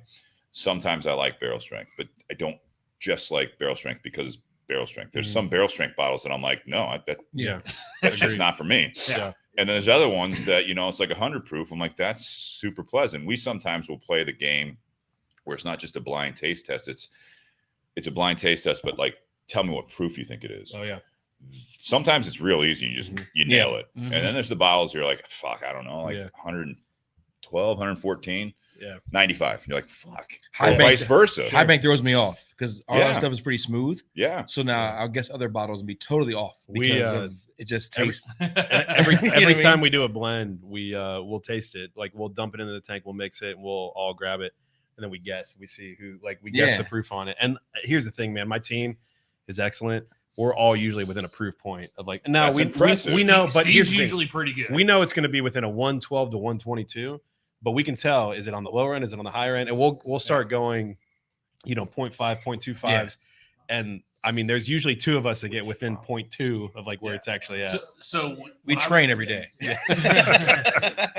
So when I was working Saturdays at the Tinderbox, usually at the end of the night, I'd bring a bottle and I would do blind pours for Steve and Josh. And all it was guess the proof. I wasn't having them try and guess what it was. Yeah. Just guess the proof. And it's amazing how many times the two of them would be like right there. Yeah. And there have been times where literally they would go 1 point away from each other and the actual proof was in between. Yeah. And I'll say you always have to go with your gut on that game just so because Nate would like poker face you, right? So you're like, let me take another sip. And you're like, so the very 114, and you just like look at him, he just like stares at you, and you're like, hang on a second, right? And then it was 105. Yeah, then it was 114. Yeah, it's like 1.4. Yeah. It's like, God damn it. Well, like the very first week I did that, the Josh at the shop, all he did was smell it, and he goes, "Oh, that's Maker's Mark." Stop. Oh, yeah. He goes, "That's Maker's Mark." Then he takes a sip. He goes, "Nope, not Maker's Mark." And initially he goes, I'm going to say 94 proof. And then he changed it and he went like 100 or 105, something like that. It was Maker's 46 at 94 proof. He was the first 3 weeks, he was within 1 point on his initial guess, but he changed his guess every single time. Based off your face. Because I had a poker face. Don't play poker with Nate, guys. You heard it right here? So the fourth week that I did it, I told him, I was like, all right, if you second guess yourself, I'm going to punch you in the face. Now, here's the thing. Anyone who's ever met Josh, even though Josh prison rules poker right there. No. I call escalation. Anyone who's ever met Josh will realize right away, Josh is shorter than I am, but Josh can bench press a fucking Mack truck. All right. Josh will just absolutely rip a motherfucker. And I was like, I'm going to punch you in the face if you second guess yourself. So he threw out his first guess. And then he goes, no. And I cocked my fist back like I was going to punch him. And I just held it here. And he's like, all right, I'm going to stick with my original guess. And he was within 0.5. Yeah. Yep. It's a talent or a hobby that Crazy. Turns into a lifestyle. I know because Steve said it. I'm going to smoke more cigars now because he said it in his cult voice. So I was telling him, like, try to take a hit of your cigar, sip it, and then vice versa. See if you get it does change a So bit. for those who can't hear, Sean is saying sometimes go to the cigar, then the whiskey, whiskey, then cigar, and see how each one impacts the other. Because we have had times where it does make a difference which order you go in. Nice. Sometimes the pairings are better when you go one direction versus the other. Now I'm curious to do it with barrel proof. Well, because this is how it goes. Yeah, I know. we're all curious, aren't we? All right, so Yeah, guys, I want to thank Adam and Tony for being a part of this, and we're going to get into part 2 here shortly. But normally, this is the time we normally will do a particular bottle that will feature and a cigar, and we'll do the rating. I don't know if we didn't do this. I don't think with you guys the last time, did we? We had started this, so we do a rating time. We started this as soon as we did the StreamYard. Okay. But we do typically 3 ratings, 10 being the best. Whiskey, cigar, and pairing. Tonight, doing what we're doing, I'm interested to hear from you guys. These are all High Banks babies, right? Mm-hmm. And it's all based off of the same product. Yeah. But before we get to the Midnight Cast Barrel Proof, kind of give, I guess, which is your favorite, if you have a favorite. I know it's tough. They're all your kids. It's fine. They're not listening. They're looking away from you. They can't hear you. They can't see. I have 3 kids. I have 3 I'll say it whiskeys first, right so there. I'm not deterred by your answer. What's my Yeah. favorite whiskey out of these 3? Yes. Double oak. Double oak. Yeah. All right. Middle one. Blue The middle one here. Why is that? So the double for me personally, right? Yeah. There's a spice to it to where I feel like I'm gonna like get like acid reflux, right? So if I drink too much of it, so I could have like 1 or 2 glasses where I feel great, and after that I'm kind of like, all right, let me back off. But the double oak, man, it's just I can drink that all day, every day. I get this sweetness from it that I love, and I just it's just the barrel proof is great. I love it a lot. That's why like I don't actually ever touch the 80 proof whiskey war. Barrel proof my daily drinker, and then I'll go to double oak, and that's kind of like just a step up from the barrel proof. You know what I mean? Yeah. So yeah, for me it's the double oak. What do you think about the cigar? I know you don't smoke many, but I mean, if you had, you can give it a rating out of 10. So out of 10, I guess I would say an 8 because I don't smoke many. So, but I feel like it's not the best cigar I ever had in my life. Okay, you know what I mean? But as soon as I took a hit, Adam's tastes amazing. You know, I whispered to him. So you know what I mean? Yeah. So it definitely tastes good. Okay. Adam? Yeah, it's a great question. Because you were kind of like looking up, doing the thinking thing when Tony was talking. Well, because one of the things you took a sip of the barrel proof. So this is like a lot going on. Okay, here. so I smoked some cigar and then I took a sip of the barrel proof. I got a nuttiness out of the barrel proof that I have not gotten before. Right? Kind of what Sean was saying in the audience here is you know that go back and forth a little bit. Yeah. So man, I have a hard time deviating from barrel proof. Pick your favorite child, Adam. Yeah. If I had to pick a favorite child, I would always pick barrel proof because it produced the rest of my children. That's an interesting concept. All right. Wow. That's different, right? In more ways than one. What? Whoa. Okay. No. Does that mean you want to keep trying after the first one to get it right? I have 3 kids. I have 3 whiskeys here. He's trying for a boy still. No, I'm not. No, 3 girls are perfect. This guy's gonna have 12 kids. He's gonna have his own softball team. Man, for me, whiskey is. I would assume it's similar to you, right? Mm-hmm. With cigars, what mood am I in? Yep. What palate do I want to explore right now? Yeah. You know, what do I feel like in the moment? So, what is the go-to all the time, and especially here with Batch 64, which is, I mean. This batch 64 is probably top 3 of all of my barrel proofs that we've created, out of any of them so far. So out of this, like batch 64, because also it's the availability factor. Now, do I love double? Man, I love double. But still, even me, I only have 2 bottles at my house, right? And it's gone. So I can't drink it all the time. Mm-hmm. I love it on special occasions. It's delicious.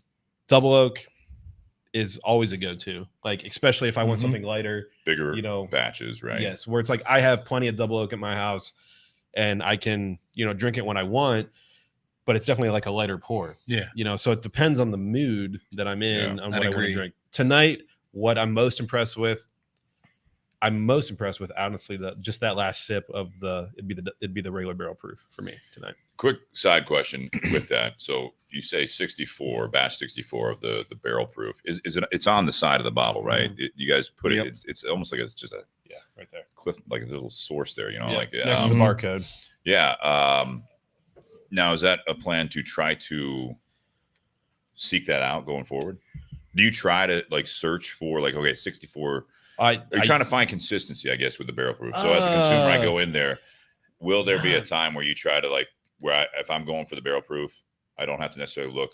Is this no? For me, I hope not. I hope it doesn't do that. So I don't want journey. I don't want it to be that. I want it to be this journey. Again, it goes back to for the average whiskey drinker, you're not going to tell the difference between 64 or 60 or 55, right? Okay. But if you're us, though, if you're you guys drink enough whiskey, you can tell the nuances, and that's what I opinion. But no, I'm just kidding. Well, but it is. It's like anybody that if I put 3 different barrel proofs in front of us, the next time we want to come back again, in 6 months, I'll just bring 3 barrel proofs. I'll bring 3 totally different barrel proofs. Tasting of that. Right? We can just taste all 3 together, and we can smoke a cigar with them, and I'll show you guys what it is, to have the same product. You'll be like, yeah, these are the same. I think a lot of consumers, though, you have the consumers that are looking for the uniqueness, and then you have the other consumers that may not be as dialed into the bourbon or the whiskey or the spirit. You go in there like this cigar. You buy Camacho Nicaragua. You have this a majority of consumers. They expect it to taste like it. It's like with tobacco, a lot of people think like cigarettes, right? You buy a Marlboro Light, it's supposed to taste like a Marlboro Light. Yeah. You buy, not comparing the two, they're both very good at what they do, but you buy, say, a Miller Lite, you buy a Jack Daniels, you're disappointed and upset if it doesn't taste like what you think it's supposed to taste like, right? Yeah. So I think there's a little bit of that, I don't know, confusion / But not insulting ignorance, but it's like I go in there and I buy Whiskey War. I expect it to. So there's taste like I was saying to I think to you earlier. There's like Whiskey War is like a Porsche, right? And I love Porsches. Now, which color do you want? Okay. So like this 64 is like red, 62 is pink, right? Like so it's still a Porsche. Okay. And it has that same profile, but there's nuances that like we can taste. You know what I mean? But the everyday person just drinks whiskey doesn't really get those nuances, but we can taste the nuances. And everything that you're talking about, I'm not trying to be Maker's Mark. I'm not trying to be Wild Turkey. I'm not trying to be Woodford, right? No. If you want the consistency every single time, exact consistency, right? Because they'll blend 800, 1,200 barrels at a time together to get that exact blend together. Yeah. We're celebrating the fact that we aren't that. Is the Black Label, the regular Whiskey War, is that as close as you're going to get to a consistent product? That's pretty consistent. And the reason is because you don't batch that. You don't write that on there, correct? We do batch numbers on that too, but the difference with that, when you start adding water to it, so if it started at 116 or 118, you're adding water, you're taking out the 88, the flavor starts mellowing out and becoming very consistent. Okay. Where you tell the difference is this is like heightened on the spice note, or this is heightened on that vanilla note, right? And on regular Whiskey War, you're not telling a difference as much. Okay. You know, so with that proof difference definitely gives you those nuances. Last side question, we'll go to Nate for the ratings here. Is there a reason, or I don't think you do, but is there a reason you don't put small batch on there? No. I think small batch can be used as a marketing term. It can be, and the main reason for me, our story, it implies we are small batch. Okay. I mean, me being a marketing guy, this is like I'm all about the story behind it. That's my background. But small batch, there's no definition of what a small batch is. Correct. And for example, you know, could be 4 barrels or 400 barrels. Right. So if Evan Williams was blending something and the normal blend is 2,000 barrels, and they have a small batch version of it, they could do 1,200 barrels, and it's smaller than their normal batch. So they're not lying. They're not. It's partly marketing. Yeah. But So yeah. Because I mean, I think that even sometimes in the whiskey world, people. More education now, more availability for research on the internet, you know, with your phone in your pocket.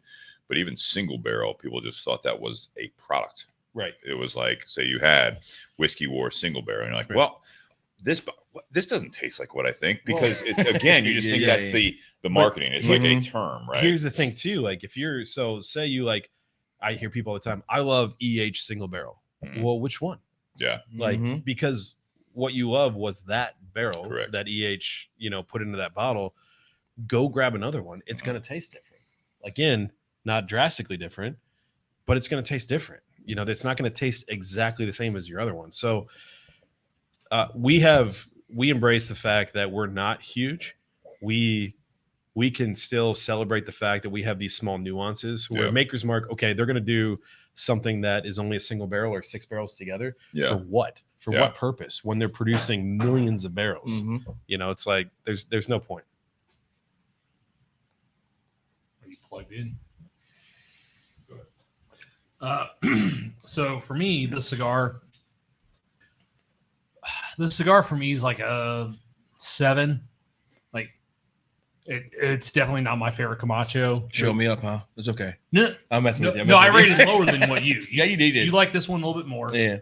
I'm definitely more of a seasoned cigar guy. I've worked in the cigar industry for the last. Now explain that to me. What is seasoned cigar? I've worked in the cigar industry for 11 years. You're a more seasoned whiskey drinker than I'm sorry. I thought you meant like. So no, I'm sorry. No, he's got a lot. I thought he meant like cigar got a lot of spring and flavor. I was like, okay. No, so I've been smoking cigars. I've been smoking cigars for almost 20 years. Okay. And I've worked in the industry for the last 11 years. I used to work for a cigar company as a sales rep. So I smoked a shit ton of cigars. You said like you've smoked 8 cigars. Yeah, I can count on my hands. Yeah. Yeah. He smoked 8 cigars this week. Well, you're your pride. Well, I had one today. And I probably drank 8 different whiskeys. He's giving that Ohio. I had one no. today. I had 3 last night. So yeah. But no, for me, Sorry. I mean, for this cigar, It's all right. We're in a garage. You can this just put it cigar on is a 7 at studio best. floor. This isn't even my favorite Camacho. In fact, the only Camacho that I know the Tinderbox has carried as of late that would rank below this is probably the unreleased one that had the white band on it. Yeah, I know what you're talking about. Yeah. So for Steve you, knows what I'm talking about. what makes a good cigar? Like, is it for me? Like whiskey's like the complexity, the finish, Well, right? Like so. Yeah, I mean, and I smoke the whole gamut: mild, medium, full body. I smoke it all. I tend to like more medium, full body. I love Maduros. I love cigars that are dark, heavy, rich flavor. This one, it's just like, it's a good cigar. It's a good cigar. Not necessarily something, like I said, the Criollo is my favorite. What'd you rate this? A 7. Okay. So you're not disappointed by it? So what would make I'm not disappointed. There's just nothing about this cigar that really stands out and wows me. I like this one more. Yeah, I'm excited to go to the next one. Again, it's a very medium-bodied cigar. Yeah. It's just the flavor, and I mean, this one's been extremely tight. See, I haven't had that. The construction on mine's been fun. And I even did a draw poke on it. Like it's very tight draw, burning fine, but just really tight draw on it. I would agree with that, actually. Mine's actually really. This is one of the most pleasant cigar smoking experiences from how it's functioning. Yeah, Well, construction. Mine's very good. The last time we had you on back episode 131, we did the double oak with the Oliva Master Blend number 3, and that was actually one of our highest rated pairings ever. Yeah, between Steve's pairings, my pairings, like that was one of the greatest pairings we've ever had. Was those two cigars? Yeah, it was. When it comes to these 3 whiskeys, I actually prefer this cigar with the double because the cherry, the caramel notes, I like the way those play off each other. I do like the barrel proof more than the double oaked, just because of the complexity of flavor. Like the orange on the nose, the floral. It's also your first drink this evening. It was. But it would, the floral notes on the finish, the orange peel on the nose, like I absolutely loved that. The double oak was more just that vanilla and oak bomb that you almost expect from a double oak. Yep. Whether it be a Woodford double oak or an Old Forester 1910, both delicious. Kind of in that same realm. The double, and Adam, I don't know if you want to take this as a compliment or not. The flavor notes that I get from the double reminds me of Russell's Reserve. Don't hurt him. Oh, okay. Sorry. With the cherry and the caramel notes, like that's what this kind of reminds me of. Yeah. And having that cherry and that fruitiness and the sweetness of the caramel notes with a cigar, especially Nicaraguan, even though it's got a fucking Ecuadorian wrapper on it. It's a great wrapper leaf. It's a great wrapper leaf, but it's misleading compared to everything else in the portfolio. Sorry, I shared that knowledge. No, I'm glad you did, Steve. Ruined it again. But no, I like this cigar more with the double. I like the double more out of the 3 that we have sampled. And I was actually surprised. I thought, Jesus, Sean. I thought with my ratings, I would actually prefer them as we drank them. But I actually do. And so you thought it'd be Steve can call me a proof whore 1, 2, 3, 4. But I thought it would be 1, 2, 1, 2, 3. But I like the complexity of the barrel proof more than the double. Just because the double, it's like I said earlier, vanilla, oak. That's what I expect from a double. Yeah. But the barrel proof has so much more complexity, and I love that. Yeah. And you can get it. And I can get it. And you can get it. I work at a liquor store, so I can get any of this if I want to. The green label you can get almost any liquor store anytime. Oh, yeah. It's just, Central again, Ohio. going back to what I was asking, it's just a matter of now I'm going to look at the left side of it is see what batch it is. No, I will say, and I'm not anything above batch 12 because that's when we You've switch. honed in. You've honed in. Here's the thing. That's when we switch from 2-year to 4+ year. That's a big So shift. it is a big shift. But I will say you're not going to find anything. If you find a 34, that's a unicorn. That's Hell yeah. delicious. You're probably not going to find it anywhere. Maybe on the outskirts of Ohio if there's still one out there. The 40s are good as well. I mean, Yeah, it's all good. but that's the thing. yeah. It's like as soon as we got in, especially once we got into 50s, it's just like it caught steam. And like when I'm talking 50s, that was only back in like October, right? Can you hone in on it a little bit, right? Of what you're shooting for when you're doing this. Yeah. Can you pass me that the barrel proof? I'm gonna I have was just about a to say, you may splash have as to I do remind my me rating. because the double is $99.99 in Ohio. The double oak is $69.99. $69.99. What is the barrel proof? $54.99. $54.99. Yeah. All right. So Yeah. we got 55, 70, and 100. Yeah. And I mean, my opinion on it, again, I'm biased. For 117 proof, $55. Oh, that's absolutely. That's why I always go back to the green label because even for when you compare it to the big guys, a rare breed or a maker's mark or something like that, we're right in line with all of those. And it's the fact that you get to, I don't know, there's some different interesting complexities that you can get with ours that you'll never get with those big guys because they're going to be consistent every single time. One that I compare it to more often because one, it's also more of a local product, but it's also a barrel proof is the Horse Soldier barrel proof, which comes in $25 more than what your barrel proof More is. hands on that project. More hands on that, but it's still it's still an Ohio made product. Absolutely. Right. Delicious.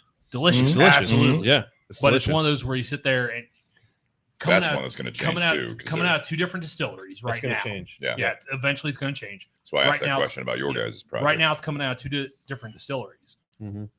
For me, if I'm sitting there looking at two barrel proof products, knowing yours is a 2-part bourbon, 1-part rye, and the other one is more of a barrel proof wheated bourbon, and it's coming in at $25 higher, I'm buying yours more often than that one. Yeah. We appreciate that. Here's what I'll say about the lineup. The cigar, I think, is a solid 8. I'm getting a lot of comments now on the feed. Camacho has slowed down, and I would agree with that. From the retail side, Camacho has slowed down. There were some loyal people to Christian Aroa and the old Camacho.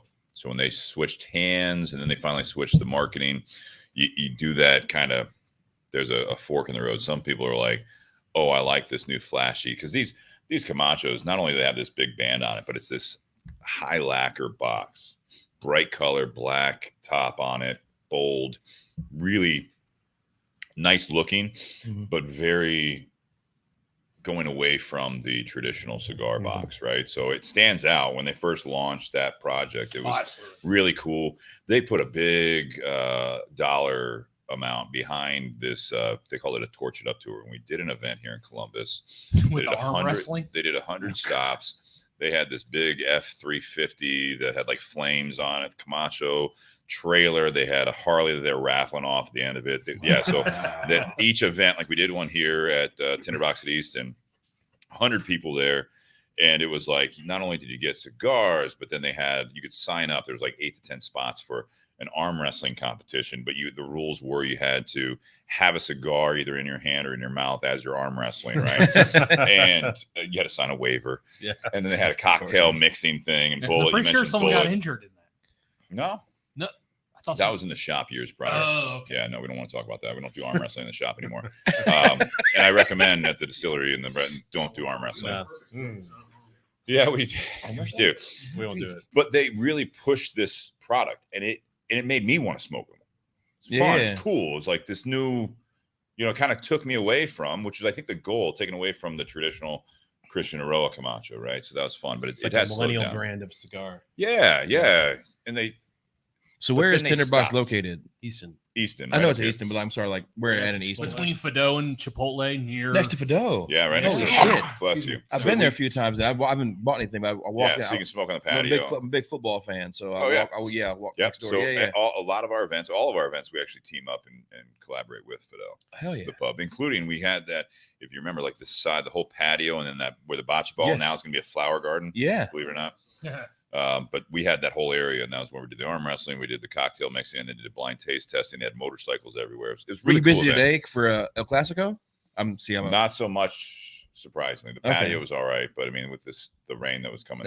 True. When Fido reopened during 2020 during COVID, they actually moved all their couches, the lounge area, the lounge all the way down towards us because so many of our customers were sitting on the couches smoking. So they literally just said, "Hey, we're going to move all the couches down towards you." They actually just put a TV down there And they put- as well. We do the smoking tent event, so we do that in the Patty's Day tent. So, anyways, So the cigar, I'm going to give an 8. I think this is a solid blend. I mean, it's just unfortunately this blend came out, and I think this kind of will kick me into the conversation from the cigar and the whiskey side or the spirit side, but then also in the life side part 2 is keeping up with the Joneses. I think this was filling a void in their portfolio. So there's no excitement over this cigar. Yeah. It's a solid cigar. It's medium bodied. You could throw any label on this. True. And it's like, oh, it depends why they're buying it. But Camacho is to the viewers out there right now saying that it's definitely, just kind of dropped off is because Davidoff's kind of backed off from it. They have a brand ambassador. We haven't seen him since that event. And that was in 2018. Yeah. Something like that, 2017. Would you classify this medium plus? I'm straight medium on this. Okay. It's a good, I mean, again, you look at it, Ecuadorian, probably Habano, so you have that wrapper on there, and then you have a Honduran binder, and then Nicaraguan, Dominican, Honduran. So there's a mix of tobaccos in there. So it's almost like they put it out there. Nicaragua was kind of a hot word, for a lot of brands, right? Yeah. So this is something that was filling a void in their portfolio, but I think it's a solid smoke. Your guys' bottles, it's tough, man. I like the barrel. I just poured another one of the barrel proof. You have to try different whiskeys because for me, my palate, I do gravitate towards if all 3 that we were doing was readily available. Price point, yes, $99 for the double. For the double, yeah. I can't get that as my daily sipper. Like that, it's like that's the one where it's like, all right, this is a $100 bottle. I'm not going to be like, hey, I can just drive down to Kroger and spend another $100. Right? What do you mean? I would love to be able to do that all the time, but it's like, it's more my profile. If I had to pick, what do I want at the end, like for a nightcap? What Adam's pouring right now is that's my guy. That's my guy because it's smooth. It's got the caramel. It's got the, that kind of, to me, it had a little brown sugar to it. Oh yeah. Sure, but it's very easy drinking. And it does pair well. Nightcap. Yeah. The middle bottle, the double oaked, that's going to be, depending on what I'm eating and drinking, it does have a little oak that carries more than so that batch number 3 I have inside, I actually poured a glass about 3 weeks ago. I haven't had it in a while. It's been open for a little while. So that always changes it a little bit. But I was like, oh, that is oakier than I remember. Okay, so, and not to interrupt you. You're fine. I'll leave this bottle with you and then compare the 2, 3 and 7. Yeah. Okay. I appreciate that. That's awesome. Can I have this bottle? Nope. Okay. I'm also going to. I tried. Everything I tried. stays. That's amazing. The barrel proof, it's a great bottle. It's a great product. This batch 64 is a great product. If you're looking for the caramel, you're looking for that, you have to listen to a podcast like this or read reviews on it, or if you're local, go to the distillery or the Gahanna location and try what they have behind the bar. Because if you are looking for caramel, you're looking for the dark cherry, that barrel proof's not your bottle. No. Right? You're going to have what Nate was saying earlier on, where it was more brighter. floral. It's brighter. It's you know what I mean? So if you go into it and you're like, if that's all that Whiskey War is off of one bottle, one batch, you're selling yourself short. Absolutely. So for me, not ranking the bottles, but tonight, if I could pick a bottle, I'd do the double, not because of the exclusivity, not because of the price, but that is a bottle I'd want towards the back of my bar for a nightcap of something. I had a good day. I'm going to pour a glass or 2, maybe share it with someone that hasn't had it, but they like those flavors. That's what I'm going with. The barrel proof is the one that my girlfriend and I went to visit my family and her family in Chicago, and we wanted to bring her brother a local bottle. And I could have gotten just a regular Whiskey War. I could have gotten Middle West. I could have gotten Watershed. Good products all around town. Sure. You guys, this town has turned into a whiskey town, which I love, man. It's Attribute good. that to the state of Ohio, man. What they've done. State of Ohio, for sure. Seriously. But we took the barrel proof to him, and he loved it. He absolutely loved it. So, well, and I don't even know what batch that was. I wasn't looking at that. Yeah, I really appreciate that. Of course, that's one of my most favorite things of like when acquaintances and friends and people are like, "Hey, this is local here. Here's a bottle of Whiskey War. You should try this." Like that's because I did that with Watershed growing up, right? Yeah, like, I did that with Watershed. I did it with Middle West. Like before I even ever thought about starting a distillery, 12 years ago, right? 10, 12 years ago. It's like, oh, there's a local distillery here. You should try this. It's Watershed. Yeah. So it's definitely, I mean, yeah, I've the immense respect for, all the distilleries, especially Watershed and Middle West who, cut their teeth here in the state of Ohio for the rest of us to continue to grow. Right? Yeah. I'm excited to see where it is in 10, 20 years. We want Ohio to be known. Like when people talk about whiskey, Ohio needs to be that name as well, right? I think Kentucky, you guys. Ohio. I think you guys have. Chicago. Yeah. I think between you guys and Watershed, you guys have definitely put Ohio on the map when it comes to whiskey. Yeah, and we'll get into that a little bit more. I'd say, Jonathan Aaron asked, "Can you order your stuff online to ship to Texas?" No, I believe. Right? Not yet. Not yet. We You're are just in Ohio, or we're just in Ohio right now, Yeah. but we are hoping to be before the end of the year. Hoping to be able to ship to 33 different states, getting back into, we're going to be in Michigan where they have much better online sales aspects. So if we get back into that this year, which is the goal, we should be soon. Direct to consumer, or are you guys distributing? So what it is, it's basically be an online sales. Okay. So you'll be able to go online. We will have it on our site. We'll make a big announcement about it. So just follow our social media or check on the website. We're probably 4 months out ish, from that happening, but you will be able to get it shipped to 33 of the 50 states. So the last I'll say is the pairing with this cigar. I'm glad I picked this cigar because, again, being this average medium body cigar, that's not a bad statement, because if you don't know what you're drinking, if you're doing a tasting, it's nice to have a cigar that you can, as much as you guys are excited to see kind of like the how the next cigar tastes compared, it's kind of that same thing.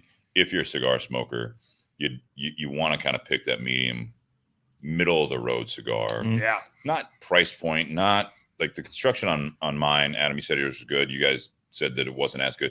That's going to be a crapshoot sometimes. Your burn versus my burn. Exactly right. Yeah. I only poked one hole with the poke hole thingy. And we didn't have to do it. We just cut it. No, Sorry, what's the name? What's the name for it? I feel Draw bad now. poker. The draw poker. So I'm a noob. So That's all right. make fun of me in the comments. It's fine. Don't say that Nate poked you. Nate poked me earlier today. Nate poked his hole. I mean, And this is about the time of going to part two. Right. It's starting to get a little Right. loose. So I have one more question. go ahead. Price point. Price point on this one, it's again right there, middle of the road. You're looking at about $10 or so. Where does that MSRP? fall? So again, Average because I'm price. Slightly average below. price, I think average is Any more 12. slightly below. Yeah. This is what they consider a Toro size. This is a 6 by 52, so 6 inches by 52 ring gauge, and you're at that kind of $9.95 MSRP. All right. So I said one more question. I lied. Price wise, I'm just curious, since like COVID and all that stuff, have you guys seen prices elevate a bunch? Everything's gone up. Yeah. So our biggest part of it is, yes, briefly, one of the biggest things was containers. Okay. Yeah. So you guys are local, mostly within the U.S., right? Any of the grains or any of you're sourcing your stuff, as you said. Glass has been a huge thing. Glass was a big thing for our industry. Cigar industry was not only was the container price going from like $1,500 to $2,500 container to $15,000 to $20,000 a container. Yeah. Higher demand. Yeah. Mhm. Third world countries. It was funny. The most American thing I heard coming out of the lockdowns in 2020 was, why does it affect them? I'm like, so I know you like to vacation to some of these places, but so COVID's an international thing. yes, labor's cheaper there, but they do have to. They Like, still- so they lock down some People stuff. still get don't sick. want their Yeah. people to get sick. They were at Yeah. half capacity, so you couldn't have rolling tables. You know, Yeah. they had to do the social distancing and all that stuff. Did But- sales go up though? Like with So it was like a boom. spirits? Oh, Okay, yeah. Cigars and It was a whiskey boom. in the last. But yes, we did. We This is had- the biggest. I've been in the industry for 10 years. Brian Joyce, who owns Tinderbox 20 some years. Mhm. We know people that have been in there for 30, 40 years. Biggest price increase in 2021 Nice. Yeah. in a long time. So good and bad, like you guys, Mhm. it is a little bit more of everyone drinks, not everyone smokes. Not everyone drinks, but you know what I mean? Yeah. It was a luxury line. So Yeah. it's still there. We had a big boom. You guys had a big boom And because of people being at home, slowly getting back out to the workforce. They had more time at home. They didn't have to drive as much for you guys, you know. So you're at home. What do? Yeah. Mhm. You can't go to the kids' ball games. They were shut down, slowly trickling back out. We've seen a little bit of leveling off. we did too, and because one of the things for us that attributed to it was there was a large growth that we from not only there was a growth for us because of COVID and because of the awards, but obviously costs skyrocketed, right? Our Mhm. glass prices doubled, Mhm. you know, for that sort of stuff. Caps doubled. Everything Has just it leveled out? it has, but we haven't had to increase as much because we were able to, like, the sales increased, right? So like for us as a small distillery, when you go from selling 4 batches a year to selling 24 batches a year, right? Like you have this scale that you don't have to then increase your price as much, because originally barrel proof was $49.99. Right. And so now we're $54.99. $5. That's not $5. It's not bad. It's But like 10%. for the inflation that's happened to go up $5, we you know, if we didn't have the increased sales around that, we probably would have went up 10 or $15, you know, for that bottle. That's the same thing. Regular whiskey ore went up $2, you know, and double oak went up $4, right? So we had to do what we had to do to like continue to hit our cost of goods, because we're a small business that employs a bunch of local, you know, people here in Columbus, Ohio, and we want to keep them employed. But it's you know, to attribute the fact that High Bank has done so well and the popularity of High Bank has continued to grow, that's allowed us to keep. I want to keep High Bank a craft distillery that's like affordable and approachable. Like that's nice. That's such a Well, you guys main keep core putting for those me. double gold medals on your necks, and that'll help. Well, again, having Yeah. a couple locations now with the restaurants as well. Yeah, for sure. Well, we can talk about that a little bit more here. Yeah. In part 2. One thing I'll say, compared to when you asked that question with the cigar industry, when you said there was a glass shortage, we saw that with alcohol, like with beer. Mhm. Like, okay, we have draft, we don't have bottles. You know what I mean? Of something, right? Yep. With you guys, we had a lot of companies that had cigars ready to go. So, because again, like you guys, with the aging process, things were in motion. Yeah. So when they shut They're shit done. down and then they start opening stuff back up, the cigar side of it is if you didn't have your own box factory Yeah. and you were sourcing your boxes for a 20 count box, hinges or clasps on Yeah. cigar boxes, Wood. Shit. you can't get it. Wood, yeah. Yeah. everything. But I mean, everything. Like, Yeah. so I got the box, I got everything else, but we did source from China Mhm. the little like brass clasps to shut a box. Mhm. Can't get them. Yeah. So now you got cigars sitting there, Yep. and a lot of places and cigar shops are walk-in humidors. Mhm. So it's the same thing as if I said, all right, I can't get you these bottles. I can get you 2-liter plastic bottles. You guys, you know, just put it out in that. That's, you guys are cheapening the brand. Yep. Mhm. So there were some cigars that were like, we can send you bundles, just cellophane bundles of cigars. They couldn't get the bands, but we can send you that. We got bands on, we can send you a bundle of it. And it's like, there were certain brands they didn't want to cheapen. Yeah. And so it's like, we have the cigars, we want to send them to you. We don't have boxes to put them Right. Yeah. Yeah. Yeah. So Customers we- may have we- noticed with us. They're we- sitting back and they're just aging more. yeah, There we- was one cigar brand that they had a cigar that was previously a cigar of the year, and it was a $25 cigar. Came in 10-count boxes. They started shipping it in bundles, well, like 10-count Mhm. bundles. And one So of now you have the people thinking they're like, oh, these are counterfeit. one of the sales reps that is a friend of the podcast, actually for a publication, had voted that the #1 bundled cigar of the year. Which bundled is a lower Yeah, level yeah, cigar yeah. typically. Sure. Even though it was $25 cigar. hey, Yeah. that's awesome. Now, there's a while we changed our glass, our We bottle had shape. to. Yeah, because of the shortage, right? So we went to it's called a Nordic bottle. It's similar stout, but it was all round instead of we kind of have this like four shoulder thing. Mm-hmm. It was the same thing. It's like we had to get for a run, and I even put a little like star on the labels that we did as like a unique thing because there was a run of about 20,000 bottles that we had to do on that glass because it's this a glass unicorn bottle. we could not. Got it. Yeah, there's still a few floating around our distillery in samples. Ask for it. we won't give it to you. Well, you can't buy it, but yeah, I'll give it to you. Don't worry. This will lead into a little bit of Off the part air. two here, guys. But what happens in the cigar industry and what would happen with you guys too is if you changed. That's why I asked about when you have your own juice, you put it in the whiskey war. Like, are you going to have a new product? Because what happens, and I think it's a smart move because what happens is that in the cigar industry, if they change ownership, if they change the band, they change the box, there's an immediate connection to a lot of consumers. Yeah, this doesn't taste the same. Yeah, Well, us from a marketing background, right? man, that's very important. I'm happy to get in that in phase 2, but like, yeah, good cork pop. Whiskey War is Whiskey War. Whiskey War's not changing. Our bourbon will be in a different bottle. There you go. And it'll be in a completely different. It's a different recipe. It's not the Whiskey War recipe. It's a weeded recipe. We're 60, 42, 8. Right, so 60% corn, 42% wheat, and roughly 8% barley. Up to 110%.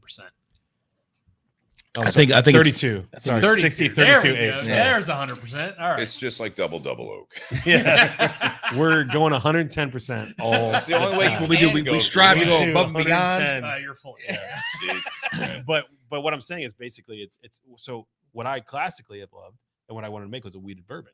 So that's what our bourbon's going to be when it comes out. All right. All at the same time, I fucking love Whiskey War. So it's so it will not change. Whiskey War will never change. It is what it is. It's going to continue to grow. And the argument is basically because Whiskey War has blown up so much, Whiskey War is going to be the thing that we continue to grow, and it is absolutely has become our core product. That's your moneymaker. I will the bills. Yeah, and I will also say, and I mean, I don't know if you guys are vodka or gin drinkers, but our vodka it's $1 cheaper than Tito's, and it's better. It's way better. What's that called? A shit ton of your vodka. Just High Bank vodka. Dude, blind tasted it. It's definitely better. I'm not even joking. So it's $18 a bottle. $18.99. There's no reason why you should not be buying High and Bank I love vodka. Tito's, but High Bank's better. Like, not being biased. It's just, I've drank both. I've tasted both. So and to that too, we were awarded the best vodka in America at the John Barleycorn Awards. Just in the country. World. Well, he did say America. America would be the country. Well, it's the world. The world. It's the world. It's a world competition. It is a world competition. We were voted best in the world for the John Barleycorn at the end of 2022. Yeah. Nice. Right, for our vodka. And it's like I don't consider myself a vodka producer. And that's but you are. That's why your vodka has a label on it, has a little name tag on it. It's the whole thing of like, it's the uncompromised approach. Like every single spirit that we produce, if it's been released in a bottle, we have shit that's not released. There's a barrel called the Devil's Asshole. It's not great. That's why it's called the Devil's Asshole. What It's spirit never is that? No, I'm not even going to tell you. It's just not out. We're trying to fix it. We can't fix it. Call it something different. There's plenty of things. Jesus Christ. There's plenty of things. Like that's the whole point. It's like your Devil's Asshole. It's like a bad road to ride a motorcycle on. That as a single barrel. I guarantee you'll have people buy it. Someone will definitely buy it to say how bad it is. But this is the Devil's Asshole. If you want to pay $110 for it, that's on you. Not, but all right. But that's High Bank. Really right? burns. It won't. If it, all right. It doesn't burn. Yeah. All right, there we go. All right, for those listening on the audio, I encourage you guys to click over to part 2. For those listening to live, this is how we quick intermission. We'll leave you on that. Yeah, everyone buys for different reasons. I do want to thank you guys for listening in, having Adam and Tony here. That you guys, High Bank Distillery. If you're local to Columbus, Ohio, where we're based out of, definitely check out the distillery in the Grandview area, and then also in Gahanna, you guys have a newer location. Yep. Great restaurant. The food is nuts. I mean, prices are good, and for what you get, there's not a bad dish on the menu. And I'm just saying that because I've enjoyed it. A lot of friends have enjoyed it, but we haven't even talked about that a whole lot. And I do want to get into that a little bit. Not just that, but life in general in part 2. But keeping up with the Joneses, you guys have gone above and beyond with what I see some of the competition around town and other areas of the country I've been in. So, but I do want to thank you guys for listening. Also, our sponsors, Tinderbox at Easton, Columbus, Ohio. You can find the Camacho Nicaragua as well as the H. Upman Nicaragua by AJ Fernandez there. The Camacho Nicaragua will be 15% off if you mention Bourbon and BS podcast at the Tinderbox at Easton between now and next Wednesday. I'll be there. There you go. There you go. And so mention the podcast and you will get 15% off of that. And also Altadis USA for that H. Upman for the sponsorship. Fantastic cigar. We're going to be smoking that as we get to that in part 2 here.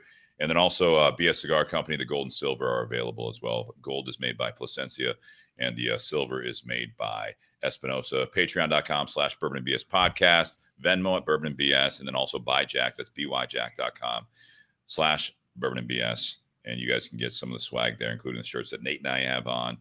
Sean in the audience has the Nicaragua colors of the BS cigar. That's like the blue and Nicaragua white. blue. Nicaragua blue, royal blue. Fantastic hoodie there as well. So, guys, check that out. Ray Cheshire, is that part 2 done? No, we're getting into it right now. Stay tuned, guys. Cheers. Happy Whiskey Wednesday. Got some empty glasses. I'm not going to cheers because that's just poor form. We'll cheers on part 2 here. Guys, thank you. Part 2. Appreciate it. That's just so I can split the audio. So You like You it? guys need to hit the head or anything before we do part 2? I do. I will The eventually. bathroom outside. You can go outside. You going outside? You can go inside. I'm going. So- I'm going to go inside Yeah, then. one of our listeners had made the comment like Malort is coming to Ohio. So as long as you're better than Malort, you've got a market. Right. Tough bar.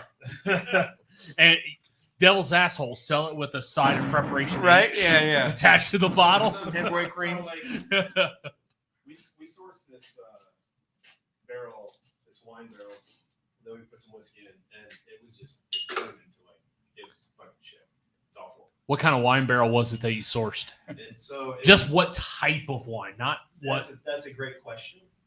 I'll let you know if I ever find out. Oh, okay. This was in our infancy stage when we were first starting to source barrels. Oh, okay. And there's a winery.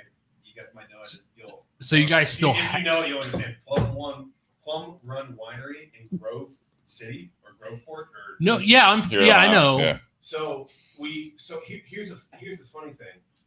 They Thank God our listeners can't hear this Yes. right now. so we Past the we midnight. sourced one of their barrels. We put our whiskey in it, and it turned to complete shit. Like it was awful. But then we took it out and then we put gin in it, and it was literally the best gin we've ever made in our lives. So gin in that wine barrel was great. Gin in that wine. So there was a wine barrel that then aged whiskey that then aged gin. All right, so it was a Right. wine barrel. You then put your whiskey in. The whiskey We was poured it on shit. rosé gin, and Then you gin put the was fucking gin in, amazing. and the gin was fantastic. So Is now this we a got devil's this- asshole? Yeah, we have this whiskey that we then double oaked. It didn't taste good. Now we have it back into another barrel after that. It's been in 4 barrels. We're praying. And so, like, we're To we're the gonna devil. tasting tomorrow. What's that? It says we're to praying. the devil. Come on, devil's asshole. Please. How about Angel's asshole? There's a little bit of alliteration there. I didn't say Jesus's. The devil's sphincter. That sounds more interesting. We're high class. We're highbrow. No, you got to alliterate it. Satan's Devil's sphincter. Satan's sphincter. That's the alliteration. Satan's sphincter. I feel like High Bank is a family place. You can't have that behind the bar. No, you can't. Yeah, you can't sell. Fine print, maybe. You guys do, like, they support the prides that we have in regular stores. Ask that question on part 2, please. So we have, Or just keep talking about it. That's fine too. They're gonna get the answer down before part 2 starts. my kid, Ron Binary, so my wife and I are like helping them out. Was it outhouse that quick? What's up? Was it out? It's just outside. Pete on your car. Oh, that's fine. I'll go get outside then too. There's no outhouse. I usually go around Yeah, the side, but When I you know, said whatever. outhouse, I meant around the corner of the house Middle of the cul-de-sac's fine. because it's outside of the My neighbors house. are used to it. Yeah. I peed on a Cadillac. It was. God damn it! Wait, no, that's mine. Wait, you picked the Cadillac? Wait, You pissed on the Cadillac instead of the Cobalt. Oh, That's seven Cobalt. That was. Yeah, but I That's I classic. I That's should've pee in pissed on luxury. the- on No, the I pee in Scion luxury. Kia I pee in luxury. I feel better.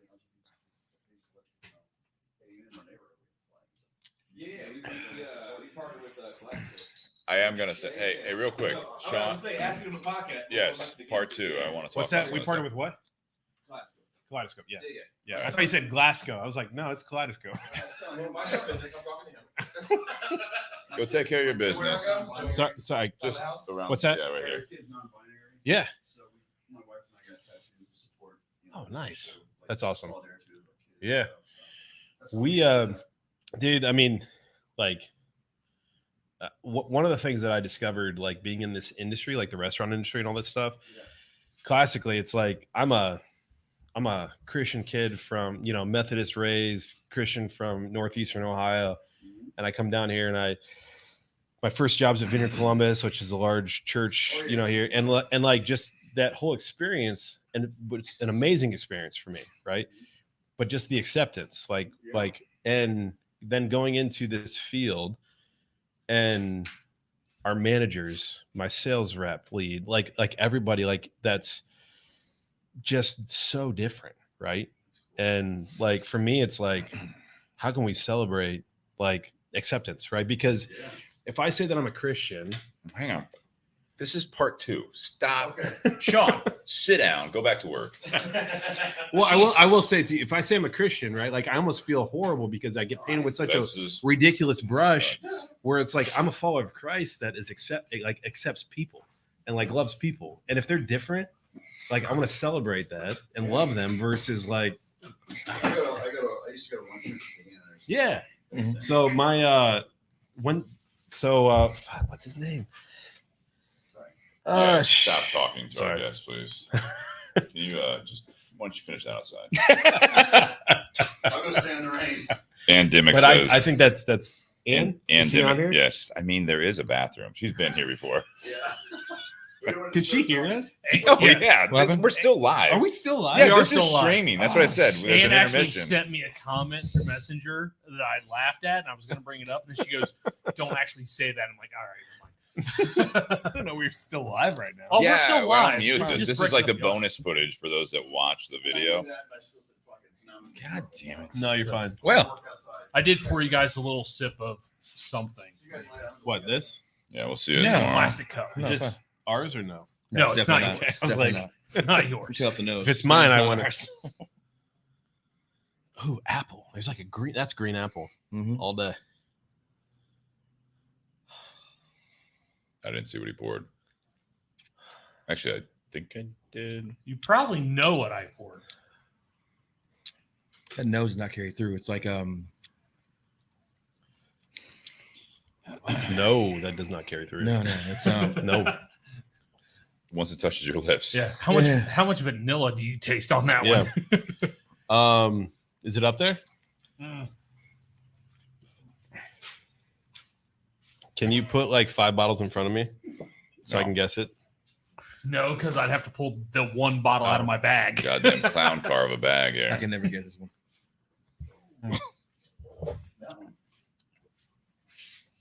This is very familiar to me. Not to me. It is So- to me. So that's the leather and oak. The guys that bought Mill Street, but then they That's what sat. you guys talking about now. Is that who? Is this the in Hilliard? Yeah. So this was high or It's 7 years now, though, right? yeah. So But this is a corn whiskey.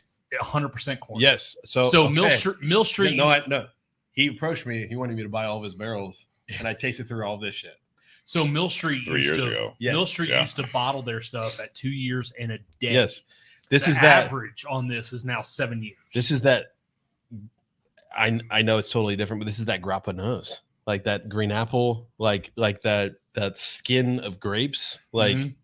that's exactly the nose that I get off Yeah. of this. Because Mill Street made delicious shit. Oh, Like yeah. they had The two of grappa these. was They had two of these fantastic. 50-gallon stills that they would like were all pieced together, at their facility that would make everything. It was delicious. The auto captions are very accurate on this on the line. We pay extra for that. They're pretty good. We got guys in my basement that actually they're doing that TTY thing. I feel it. Yeah. they don't. Dude, the lower thirds stuff is pretty dope. That is The what? The lower thirds. when So you they can click on something, you pop it up. And you can actually read it. I don't Yeah. know. So video terms, but yeah, where it says like all the comments like that, Yeah, it's just pretty learning sweet. stuff. Before we go into it, there is one question because Ray's a friend of the show, a friend of mine. He actually is listening in Vietnam in the morning right now. So he listens every week. Used to live here, but he's like, oh, no one's answering. What do you say? Right. He's like, must be on an hour delay here. You know? So he did ask this during the end of that. On the bottle glass shortage, do you guys feel that changing the bottle shape would have impacted sales negatively? I assume if labeling stays the same, there should be little to no impact. So they can hear us, right? Yeah. Okay. So yeah. So I was very particular with that personally because again, my background is brand management and design and marketing. So when we shifted away temporarily from this design, we went to what's called a Nordic bottle, which some of you might. No, that's not it. Sorry, go ahead. Jonathan Aaron had another comment that I thought there it is. Some of you might be familiar with the old school Middle West bottles, which are just the stout top with the round bottom. That's what we went to temporarily for about 20,000 bottles between all of our labels, because that was literally the only thing we can get. Now, it was very similar in the sense of like size, stature, and all that stuff. And so we did redo our labels to fit that bottle. And I'll tell you what, I didn't get a single comment. We celebrated it. We, even to the point, because these bottles compared to if you have this bottle next to that round bottle, these bottles look buff, right? So they're like me. You got my broad shoulders. So we did. Taper. So here's the thing. So we V-shape. did this whole thing. You embrace it, right? We switched it over. We didn't say anything. We just switched over, and we did say like, hey, temporarily these are our bottles until we can get back to the old. And then when COVID kind of was like finishing up and we could switch back and we got it, was like, okay, we got back to the gym just like everybody else. We gained about 20 pounds during COVID. This was our dad bod. And then now we're back. We got our slim bod. Yeah, back. we got the shoulders back. Shirts. You bought new shirts. Yeah. No, So, I mean, it was close. So with a company our size, we have to be adaptable. You have to embrace, you have to find a fun story behind stuff because shit happens. I mean, that's just the reality of it. And if you really get too wound up into mistakes or things that you can't control, it's like, what's the point? So you might as well embrace it and make people excited about why you're changing something. This is why Adam and me have been friends for so long and can still work together, because he's honest. Yes. And that whole thing to whatever happens is my mentality and also his, and it just works well together, man. That's other guy. So yeah, that's awesome. But yeah, like you roll with the punches, right? Like, what do you do? I need some silence from the garage here real quick. Do you need a cut on that? I do. I like this cutter. It's fine. I got a class cutter. Yeah, I like the alien cutter, the sci-fi Star Trek cutter. I need Nate to help me again though, because I'm still a noob. So sometimes you stick with the classic. Let me see that. All right. No, Nate has a double-loaded spring thing going on over here. Yeah, it's much better. Sometimes you need help. Sometimes you do. I got that. I got the old. When I join the cult, Steve, maybe I'll. Oh, you will. Maybe I'll have one of those cutters. You'll train me. It's fine. You'll train me, but for now, I'm still a noob, and I accept it. I think it's cute. It's cute. Never mind. I'm at so many events where people call Tony cute. It's not even funny. It is true. All right. Holding. So it's just for the record, it's 10 o'clock. We're 2 hours into this. We'll see where this goes, but I don't want to keep you guys. Whatever you need, Steve. We're here for you. Wow. We have them hostage in the garage. The garage is literally open. I'm calling off tomorrow, so I'm gonna text my boss. Okay. And then just let them know, hey, I'm sleeping in. Your phone's going off. I think Tony and I have to work out at 5:30. Oh God, no. I need a record right now. That. What time is it? It's 10. Yeah, I'm not getting up at 4:30. Oh no, I'm working. He's all in. I'm there. All right. God dang it. Look, 5 seconds of sound so I can find this on the audio. Welcome back to the Bourbon and BS podcast, everyone. This is episode 265, part 2, Beyond the BS. And so we are still joined from High Bank Distillery in Columbus, Ohio, Adam Hines and Tony Thomas. Wow. Well, Double T, man. It's very simple. Thomas is like a common last name. You know what? It is actually. It's triple T. It is triple T. You're two. Tony Thomas 2. I like that. Yeah. I like that. Garage hostel. What'd you say? Jess texted me. She goes, Steve has a garage hostel now.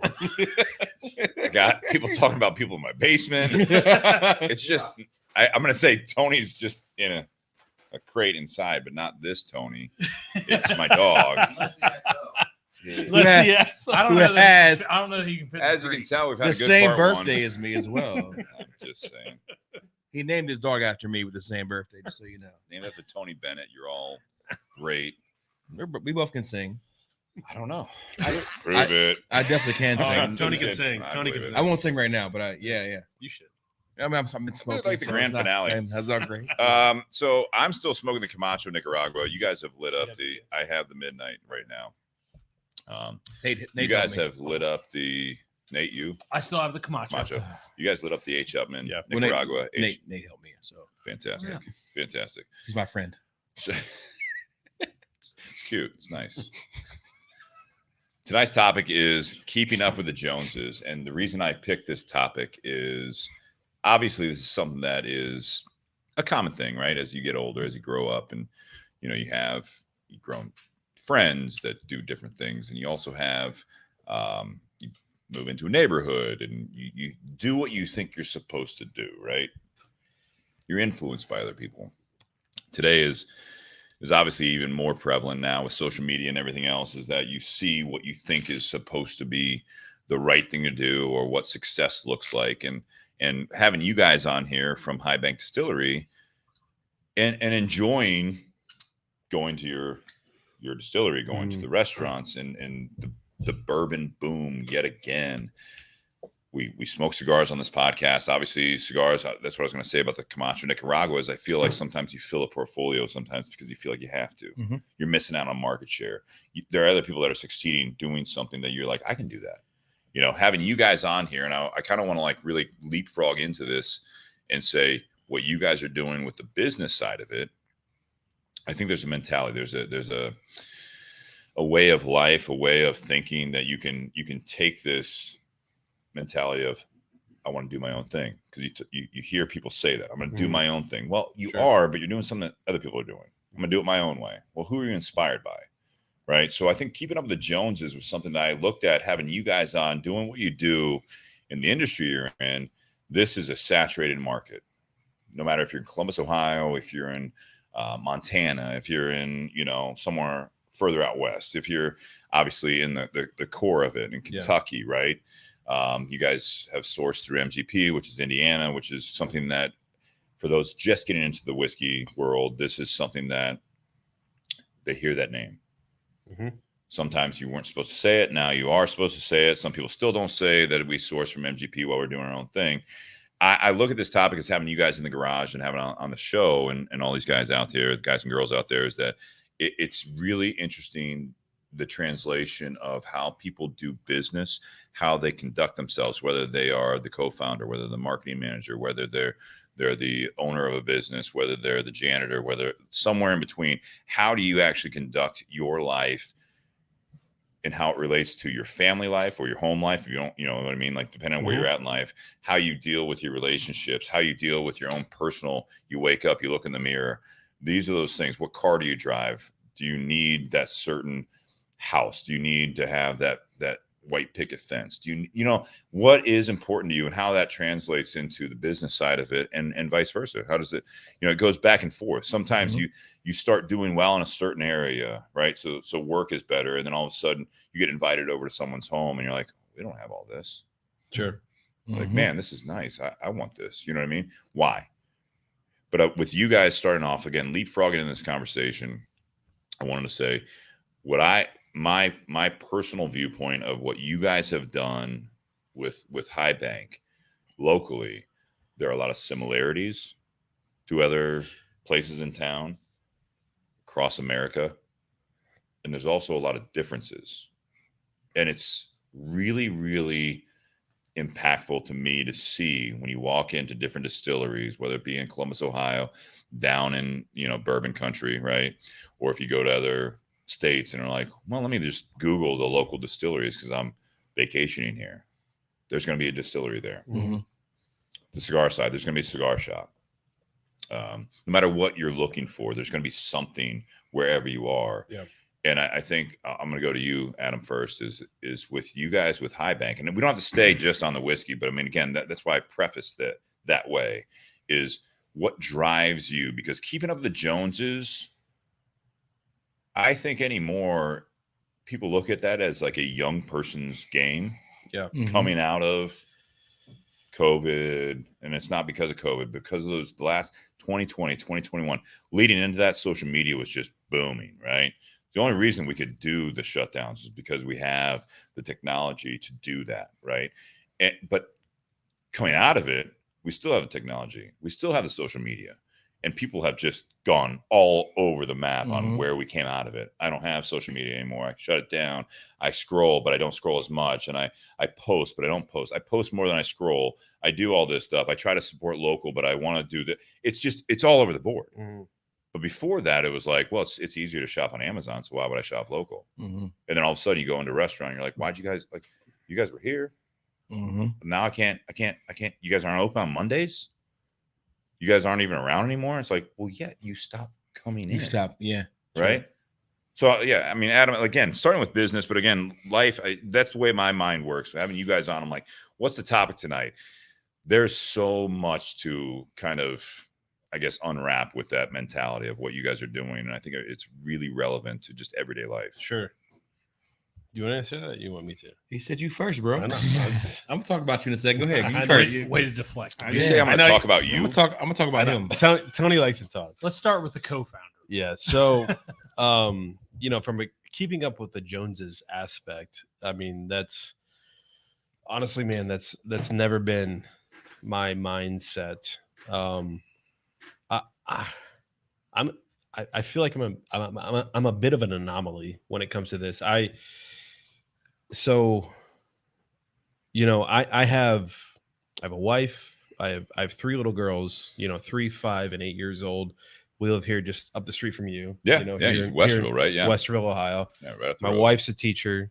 She's been a teacher for, 10 plus years now. Erica, shout out. Erica. Yes. Erica. My homegirl. Erica Rose Hines.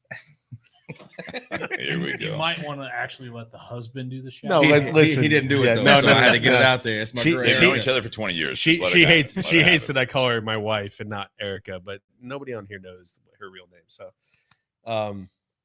yeah, I mean, for me, it's more of just like, what can I be proud of as a business?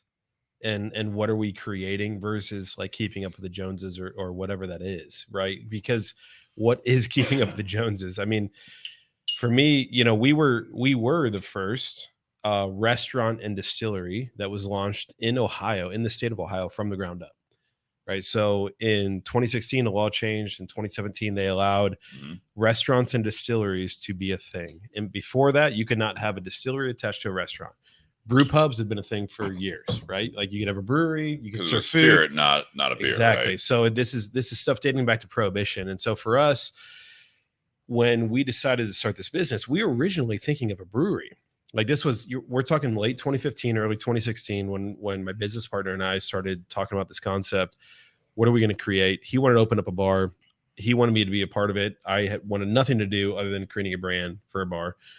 Because I already had one kid at the time, with my wife, Erica, and I just didn't want to work the hours of what it was to, close out a bar at 2:00 in the morning. Right? Different lifestyle. Yeah. Sure. So for me, it's like, okay, let's open up a brewery. Selfishly, I wanted to design beer cans. I've been a fan of the craft brew scene ever since I was 21, maybe earlier. Allegedly.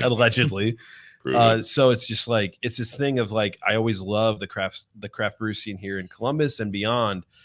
But then my dad's lived in Louisville, Kentucky for the past 17 years now. And so, I used to ride a Harley. My dad still rides a Harley. We would go riding around down in Louisville, Kentucky. And I remember when 21 years old, rolling up on my first rick house, you know, like just the field of rick houses, right? Not just like a rick house, but it's like you see like Rick House 17 massive fucking barns, you know, around the place. Random buildings. You're Yeah. like, what And are it's like, those? and that was my exact question, my dad. Right. And I stopped 5 miles up the road. I'm like, the smell and like, what are those things? It's in those, the air. Those that are area rick for houses. sure. And I'm like, and a 21-year-old, I'm like, what's a rick house? He's like, it's what distilleries use to age their whiskey. So a couple miles up the road, it was a distillery right there, right? Mhm. So we pull in. It's the first tour ever, 21 years old. You know, stop in at a Kentucky distillery, take a tour, just and grab a bottle, put it in the saddlebags. And that was something, it was that time at 21 years legal? old. Yes. What's that? It's in the trunk, sort of. Saddlebag. Yeah. Yeah, I know what it's. I rode before. I'm Yeah. just Saddle, saying. yeah. Do you know what a that's motorcycle is? So As long, yeah. See, two wheels. Don't you insult my cult Two- leader. As long as it's not. Sometimes three. As long as That's a it's trike. not. As long as it's I've not owned an 4 open before. container. Yes. Yeah. Good. But so it is. I mean, I don't if know it's 'cause I legal or didn't- not legal, I don't know. I did it That's fair. for like 10 I years. feel like in Kentucky, it's probably legal. But but Are but you allowed to say what distillery that was? Your so first? the first one was Jack Daniels. Okay. So I would ride my motorcycle down to Kentucky, meet my dad, and I'd spend 3 days down there. You know, we'd ride around. And the first ever one we went was over Tennessee border. We went down to Jack Daniels. And that was the first one I ever been to. It's a big one. Yeah. Have you ever heard of it? Yeah. Okay. Yeah. I've heard the name. Yeah. Small time distillery. Jack Daniels. Yeah. Uncle Nearest, I heard of him before. they're gonna then- make it. but then from there They're doing all right. it was Maker's Mark. I've been to Maker's Mark 7 times, you know, Wild Turkey, Woodford Reserve. I mean, it's one of those things where I've been on, you know, my dad and I that's what we started to do, to hang out. So when he lived down there, moved down there, There's There's- always that moment, right? When Yeah. you get to that age where it's like you have that body moment with your dad. Hopefully, right? Not everyone, but like where it was like, you know, you looked up and then it's like you kind of butted heads a lot of times, and then all of a sudden it's like now all of a sudden dad's trying to relate to you Yeah. Mhm. as an adult. we Like, they yeah. did well, they think. Yeah, I mean, it was definitely one of those things where it's like my dad and I have always had a very positive relationship. Nice. And so for him to move there, you know, and kind of start his life down there, and for us to find something to do down there together was Yeah. like, it was a big thing for us. It's a bond. But I didn't know this was, I mean, again, I was 21. I was at Columbus College of Art and Design. I was the only person at Columbus College of Art and Design that rode in on a Harley to attend That adds class up. my junior year. No, that's Yeah. Like- I can believe that. And I would have a portfolio case. I would maybe have my the artwork. last person. I would have my artwork on my back, and I'd be rolling in down Broad Street. No, he didn't have on a Harley. beard I or didn't- I mustache didn't- like he did now. He looked did not. super, Yeah, I was a dork, dorky. dude. I was a super dork. dorky. So that's rolling in on a Harley, but I looked badass because I rolled in on a Harley. eh, I kind of want to look up Were episode you- 131. Uh, see- here's I'll the find a thing. photo of this If you dude guys, right now. if you guys recut this thing, I will send you a photo from CCD. I'll do it right now. Either way, I think, you know, we need to get you on the Bourbon and BS community page on Facebook, and Yeah. we'll do some old Yeah, photos I of mean- everyone on the podcast. So for me, when this was something that it was a hobby of mine, and you know, when my business partner and I wanted to start, you know, he wanted to start a restaurant. He asked me to be a part of it. From, you know, I did some design stuff for him previously. It was just something that, you know, when I heard the law that was changing in Ohio, I was like, okay, like I'm gonna have to learn to brew. I had brewed previously, but I'm gonna have to learn to brew large scale, right? To be a brewery, which we thought we had a niche for. But the brewery scene has been booming for 12 years, you know, 12, 15 years at that point. And when the law was changing in Ohio for distilleries, and the very few distilleries that were here, again, I will attribute to Watershed and Middle West, who were here during that time that did not have the ability to have a restaurant and a cocktail bar attached to it. Pure distillery, right? Yeah, So they're pure, just doing pure business distillery. 100%. No one saw. No one saw. They cut their teeth, you know, for the rest of us here. And so for me, when that law was changing, I was like, hey, dude, this is, you know, to my business partner, this is going to be the next move. We need to be a distillery, not a brewery.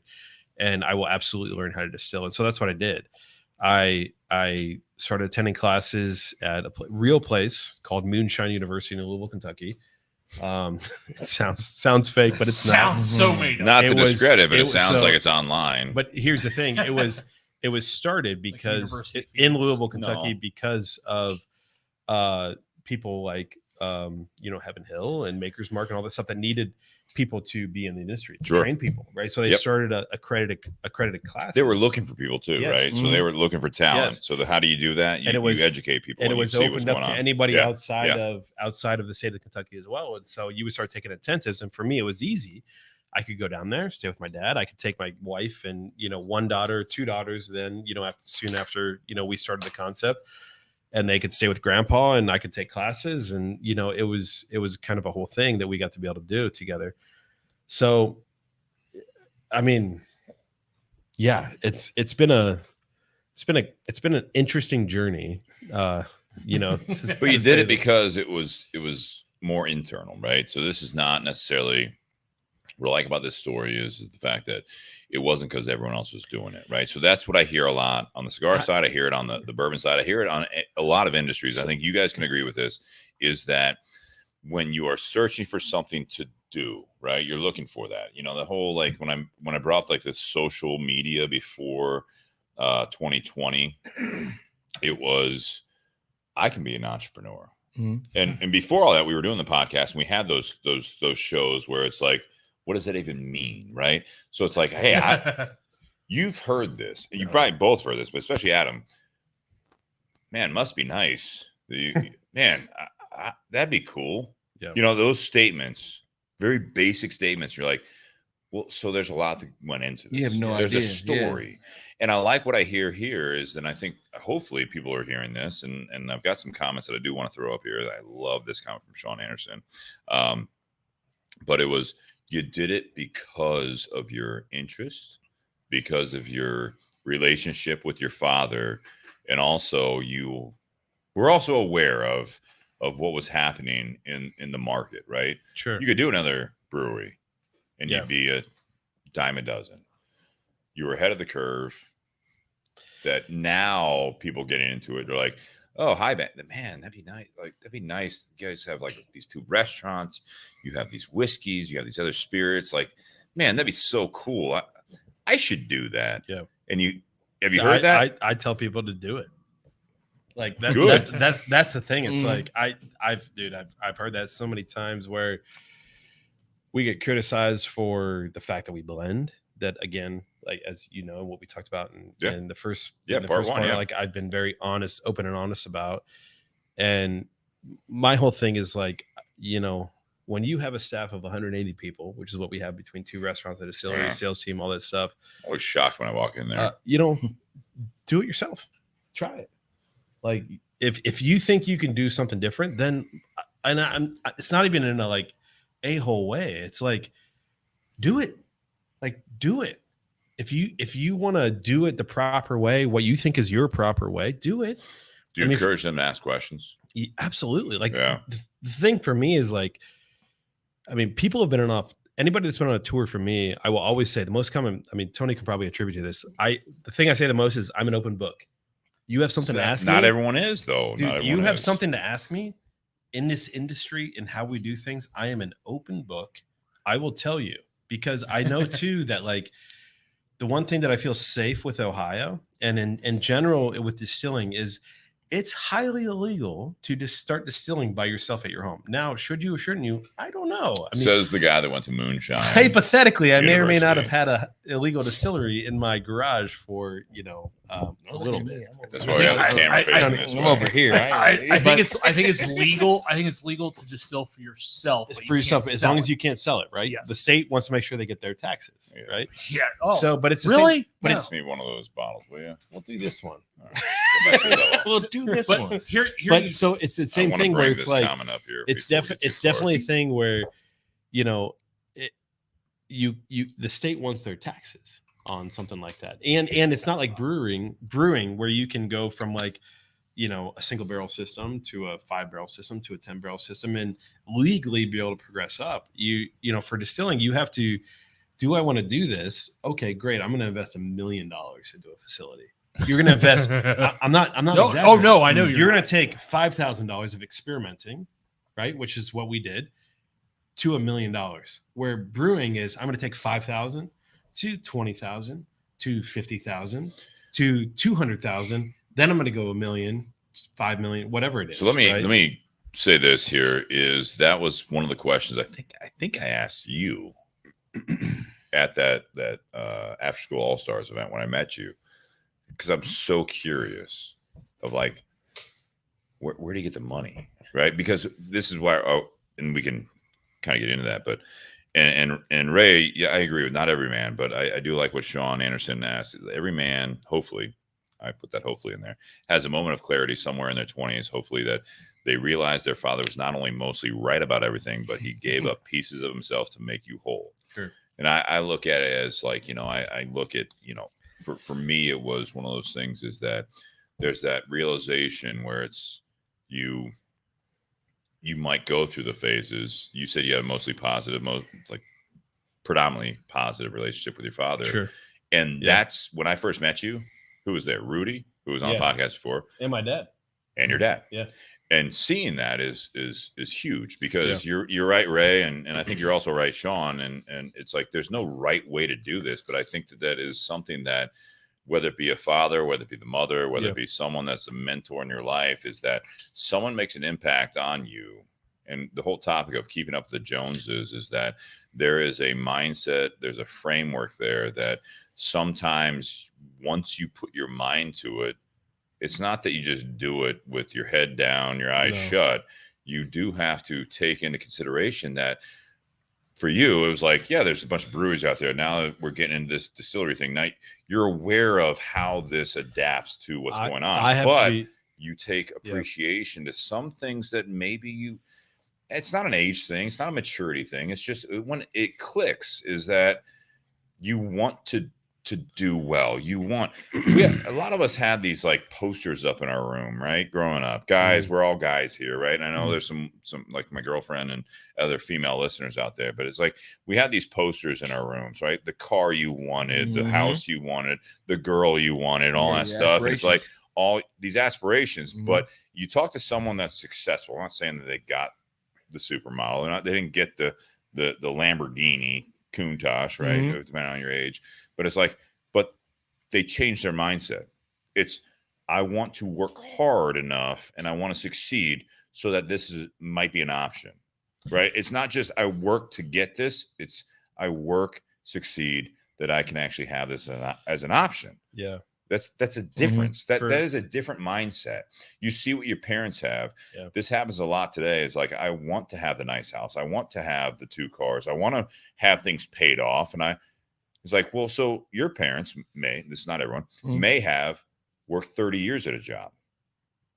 And you've had 3 jobs in 6 years. You know what I mean? It's like, it's not always instant gratification. I think that's fading away a little bit, but I think there is something there. It's like, you have to realize what goes into the work, what goes into the time. It's not going to happen tomorrow. You have to learn. Yeah. I agree 100%. I mean, I had 2 great parents. My parents did divorce, when I was in high school. So there was definitely like stuff that happened with that. But at the same time, like I had 2 parents that very much like loved me and cared for me at the same time. And so like what that instilled with me is, as I'm growing this business, the biggest thing for me is I will not sacrifice my home life ever. That's a lesson learned. So, I mean, and it's a lesson that I learned at 15 years old, because even my parents got a divorce. My dad didn't sacrifice my relationship with me or my sister. Right. Like, I mean, that whole thing, like, and same thing with my mom. My mom was there day in and day out. I mean, my parents got a divorce, but I saw both of them commit to us as kids. And for me, that's the mentality that I take into my relationship with my wife, my relationship with my kids. Like here, the reality is where High Bank is at today, I'm content. Do I want to grow it? Absolutely. Do I want to make it bigger? Absolutely. But if it's at the expense of my wife and my 3 girls, would I grow it? No, absolutely not. Tony, what do you think about that? He's being completely honest, and I love it. You know what I mean? Like, so for example, to attest to this, that's thank you for sharing that. Yeah. I mean, tomorrow, that's a lot. Tomorrow we have a double oak class tasting, right? So yesterday I got Should have invited him over here. Yeah. Could have done it right here. Yeah. They would have heard this side of, Yeah. of Adam. Yeah. But I'm supposed to lead it with another guy, another person, Dylan, right? Adam's gonna show up for maybe an hour. So I have a track meet. My son is running track, and I got an email yesterday. He's actually gonna run tomorrow. So I email, I text Adam saying, "Hey, this is coming up." And Adam immediately, right, quickly, "Hey, I'll take it over. Go to your son's first track meet," right? Like, and so that's not like, well, you agreed to this 3 months ago. You got to do it. It was quick, right? There was like, go be with your son, see his first track meet. There was no pressure. There was no questions asked. It was just completely. So when he's saying that, it's totally real. Because you understand what priorities are. Yeah, well, we both do. exactly. I mean, the whole reason why I want somebody like Tony, it's a Ted Lasso aspect. As I look to the crowd. All right, I haven't watched it. I don't know. It's when they said I said this to Tony a couple weeks ago. They say hire your best friend. It's like and I sent that to Tony. This was season 2. You'll be aware. With a kissy face, by the way. Yeah, with a kissy face. Emojis here. There's emojis. Yeah, I mean it's definitely. I mean, I'm not worried. I'm not worried. I'm not worried about becoming a whistle pig. I don't care.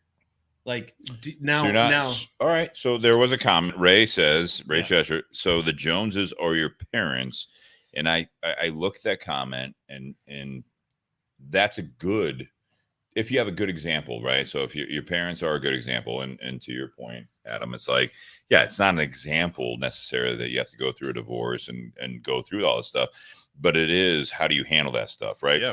The stereotype of keeping up the Joneses is like, even on this cul-de-sac, right? It's like, oh, they get a new car and I got to get a new car, right? Yeah. That's that age-old thing, right? Yeah. It's like, oh, like they joined a country club. Now I have to join a country club. Like I got to spend money to do that. Oh man, look at them. Look, it's that suburban life. That's the American. To Ray, I know you're in. Sure.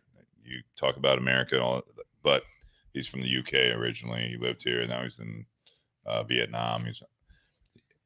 It's not always about necessarily like, wouldn't it be nice? I got to keep up with the Joneses in material possessions. You're absolutely spot on there, Ray.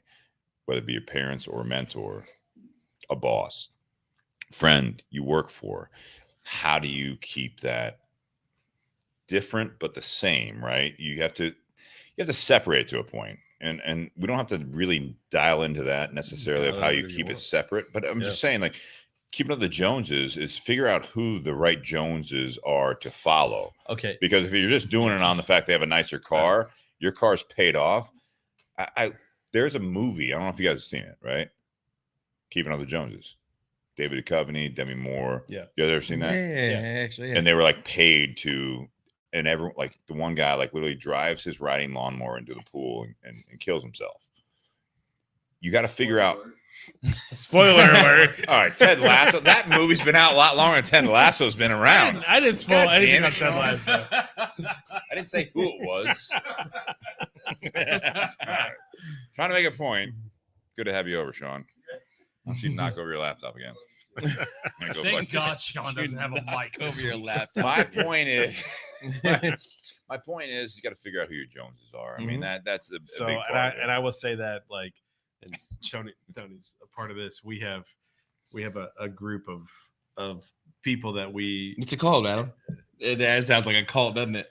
You're all about cults. If you say board of directors, no. Jonathan, if he's listening, so there's 7 of us guys, right? So when I say 7 of us guys, I've known one of them since kindergarten.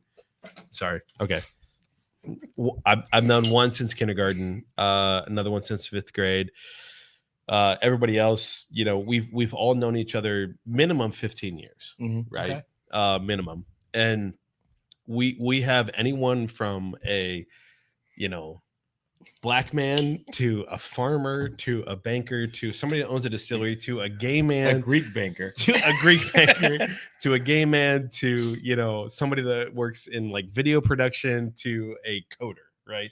We have the most the diverse group of like 7 guys which we feel extremely lucky for. And this is what keeps me grounded. Like all of our wives, the 7 wives also love hanging around each other. Right. And so like, and it's not that we hang out all the time, but there's a group chat. There's 7 of us, and we text every day. Every day. Really? Every day. Every day. And there's somebody in the group that texts every day. People comment. Like, not everybody texts every day, but there is just this connection that happens, that it is this grounding of, we are a community of people. As we raise families, we are all in the same boat. We all have kids. There is just this aspect of like, this is life. It's not the fame and the fortune. It's not, where can we get to from this business or that business? Everybody's at different levels of income, like ratios and all that stuff. It's the fact that like, community is community. And when you look at where stuff really starts to break down and fall apart, is lack of community. And so, and communication. But imagine having like the realest focus group in the world, though. Seriously though, like, so you got, like you said, a programmer, a farmer, you got me, you got a banker, like you have all these aspects of life. A gay person? Yeah, I was gonna ask which one are you? Yeah, but like, so always aspects of life, right? To where you can like you can text a group and get a perspective of like how something's going to be perceived or like an idea, right? And you can get honest feedback. That is so. I think that's a very valid point. A lot of times the stereotype of keeping up with the Joneses is a demographic, right? It's based on geography, it's based on proximity, and it's based on a little bit of a friendly at first competitive nature. What you guys are talking about is that, and in this day and age, you can introduce different jobs, occupations, levels of occupation. You can introduce race. You can introduce, like you said, you have someone that's gay. You could have all these people that are involved in that. It doesn't matter how many levels you break it down. It's about talking. It's about communicating, and it's listening. It's. I think that's more important than talking. Yeah, exactly. Well, it is, but sometimes you value listening, and all you do is listen. You just ask questions, and that's short-lived. If that other party doesn't ask the same kind of or other questions, it's about just overall communication. It's literally about like, keeping on the Joneses is that we're all in the same race, right? So we're all in that whole, I love that you guys are succeeding doing what you're doing. That you guys have known each other for a long time. Sean was talking to you guys in the intermission here about like your t-shirt, right? Yeah. And I'll bring it up where it's like your shirt says "Make whiskey, not war," which is your guys' slogan. Yeah. But you cross it off with that carrot. Remember back in like that love. Cross it off with middle love, school man. and high school where you had the carrot like to yeah. I love that you brought that carrot back in there. It's still language. Yeah. There's a grammar thing, right? But I mean, it's a big thing to me. Yeah. Big in the High Bank. Like I was talking about earlier, like growing up, like high school, like half my friends were gay, or whatever. Literally half. Like, really? That was my like the people I hung out with. I'm not making light of this. I'm actually no, seriously. Like I love people, and if you're a good person, I will love you to death. get that, but just from a percentage standpoint, I but have like gay friends, and I can't say it half. was so me being, to not get too deep to my story, That's but like fine. me being like, I am biracial, but me looking black, right, and being in That's like another thing, right? right, Yeah, and being in an area to where I was like one of like 5 black people, right. I was not an outcast. No one was mean. Suburbs. I was in Gahanna, right? Suburbs. So back in the 90s, right? So yeah, suburbs in Columbus for those who listen outside of. But Gahanna was awesome. No one was mean to me. But being like, I felt different. I hung out with people, right, that kind of gravitated towards, and just like that community, man, was just a part of my life growing up. I get so it. To come, with Adam, right, like feeling the same way. It's a beauty of it, right? Like it's just, I don't know how to explain it, man. It's just. You're actually doing a pretty good job. Right. Yeah. And it's just, it's love. And so we were talking about it earlier, man. It's Sean, just, grab a mic real quick. Okay. Tell what you're saying in the intermission. I thought it was really, really impactful. You can drop whatever you want. Okay. Knock over your laptop. Yeah, take my mic. That's fine. Yeah. Just kind of Thank you for choosing me. I go to me. What would you want me to say? What was your question? Well, you were asking about. Earlier. Right? Oh yeah, I brought up the fact that I noticed a shirt and it's got the pride colors on it, and you mentioned something earlier about pride at the beginning of the show. Yeah. And I shared with them and my kid who is now a freshman in high school. They're non-binary. So it means a lot to me and my family to know that there's a company out there. I know there's many, but especially this is the first whiskey company I've ever seen that's been able to, make shirts and show support when a lot of this community, especially nowadays with the way media is, they're getting a lot of heat for it, and so to still be able to proudly, show those colors is a huge thing for my child. I mean, just to let them, I'm going to go home tonight and tell my wife and my kid about how great this, not only is your whiskey amazing, you guys have a great support for that LGBTQ community. And I share with them, I had a tattoo on my arm that it's got a bear and then it's overlooking a cub with all the LGBTQ colors to show support for my kid and any other family that have children in the same boat, to let them know that we are kind of a flagship to support them if their family doesn't. So to see that, and it's the first time I've ever seen it, it means a lot to me. And I said, I cannot wait to tell my wife and my kid. Yeah. So I'm very excited. That's awesome. That's awesome. Follow-up question. I'm not trying to challenge you guys here. Yeah. So I think that sometimes people would look at a t-shirt like that, right? And they'd either have the response that Sean has and his family has. And, again, I have friends of the LGBTQ plus community. Like on the next t-shirt, would you do make love and whiskey?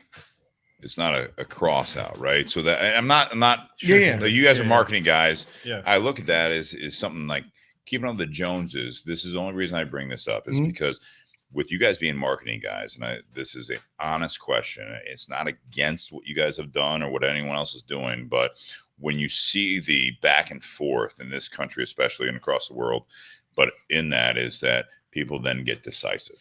Because you make a stand, right? So it's like, I look at that. I love that you didn't just like black out, in a sense, the whiskey on your shirt. It's make love, not war. It's probably. Well, before you go, so the reason this shirt is out now, right? And again, I love the shirt. I'm not being that typical. Like I can be. You guys, whatever. Yeah, but the reason this shirt again, is Sean's over here for a reason. I'm friends with his family. I have friends. Yeah. I look at it as like I want to be, as a person, I'd love to be like even. Not more inclusive. I hate the stigma that goes into it. No matter what you do, you're wrong, right? So that's the reality of our country right now is make whiskey. I'm not gonna. I can't tell you guys your business. No. I think it's a great message, but it can get deciphered. We were trying to take our own logo and kind of swap it out, right? But the reason this shirt is out right, well, I have it on right now, and it's on sale right now, is because how much is the shirt? That's a good question, Adam. I don't know. $20. Yeah. 24 bucks. But just like Black History Month, just like Pride, you're right. It's all year round. So this is not a no Pride. matter what you do. Black History Month, same thing, right? It's like same thing. It's like Pride Month shirt. The shirt is out. You can buy it right now. So like, right? It's not Pride. It's all year. It's like the whole keeping on the Joneses thing. That's where I look at this. Is like trying to frame my mentality. And Sean, I know you're working as well, but it's like one of those things is that no matter what you do, you're either right or you're wrong. Yeah. Type thing. And it's like I look at that. I'm like, I love the fact you guys. You address that because that's the mentality of the company. You impact a lot of people in the positive way, and then all of a sudden you might turn off people. It's okay. Well, you're okay with that. It's the whole thing of for the right reason. I mean, yeah, absolutely. That's the right reason, I agree with like, that. I just look at it as like make love and whiskey. Yeah, exactly. Well, yeah, I mean, for the right reason is the thing, right? Because, I mean, tough topic. I'm sorry. I really dialed in on this. Keeping on the Joneses is like there are too many companies that have done that shit for the wrong reasons. Correct. That's what I'll say. Correct. Yeah. There are too many companies out there that have done this for the wrong reasons just to get more things. Well, one of the things just happened again in your industry. Do we just release a shirt in June? Right. Like, so that's why it's out. The shirt's out. You keep it going because like we partnered with Kaleidoscope starting last year, and it's something that we like realize like, hey, this is like something that's important to us. I love it. So how do we continue to provide for that? And it's not just that community, right? Like there's other things too. And so how do we be a business that is not about just but that's how he challenges me, right? How to bring other things. Right? Love it's that. just a whole. Do you guys? And I'm sorry, we didn't talk about this before. I'm not putting on a spot. Does like any proceeds go to anything, or Yeah, is it 100%. yeah, Yeah, like so that. All I the like, no, I like proceeds, that. all the proceeds from that shirt, we have a give back cocktail that supports. We rotate it every 2 months for different charities, all that stuff. So, I mean, we're it's this balance of like, we're a local business. We're not huge. People, one of the most flattering things when we started out was like, oh, you're a franchise, right? Like, because the brand of High Bank and all that stuff was so good. I was like, well, I'm going to take that as a compliment because I created the brand that you franchise in the second location. That's cool. Yeah, we're one location. Now we're just opening up 2. But it's this thing of like, people think that we're bigger than we actually are. We are a fucking local Columbus company that you walk into one of your restaurants, like, dude, we execute at a high level from elevated casual. But seriously though, it's the friends we chose though. Like even like the design, right? It's come from a friend. Yeah. Like we meet good people and we connect with them, just like you guys, right? And we keep that connection going, and then you can elevate your experience, right? So it's not that we're like, I don't know how to kind of get it right. We're not this crazy like uppity place, right? We're for everybody, but like we just love everybody. We love people. Nate, I want to hear your thoughts. With the topic and as a general, I would love to hear your topic. Where you're at right now, listening to us. Because there's been so much said. There has well, been. I know. I don't know who you're. When I hear about you being involved with the church for 20 years, and me being somebody similar that is still involved with the church, I'd love to hear your comments. Of where we're at. Well, when I first heard the topic, keeping up with the Joneses.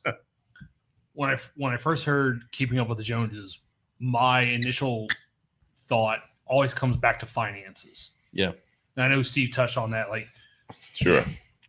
What is keeping up financially? What does keeping up with the Joneses mean? Well, let's see. Right now, the average car payment is over $600 a month. Most people actually can't afford the mortgage they have, or it makes up too much of a percentage of what they make. The average American is more than $10,000 in credit card debt. Like, I personally, I look at all that stuff and I'm like, that's not where I want to be. Sure. And my lifestyle reflects that. That's why I have a car that's 16 years old. That's 100%. why I'm still currently renting while we save up to try and look at like the whole side of things. Do you have things like for your retirement?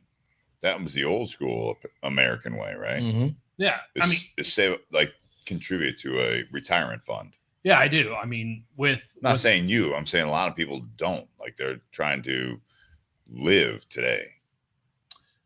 And I think that's one of the toughest things with our generation. Sure. Because the cost of living has outpaced wages.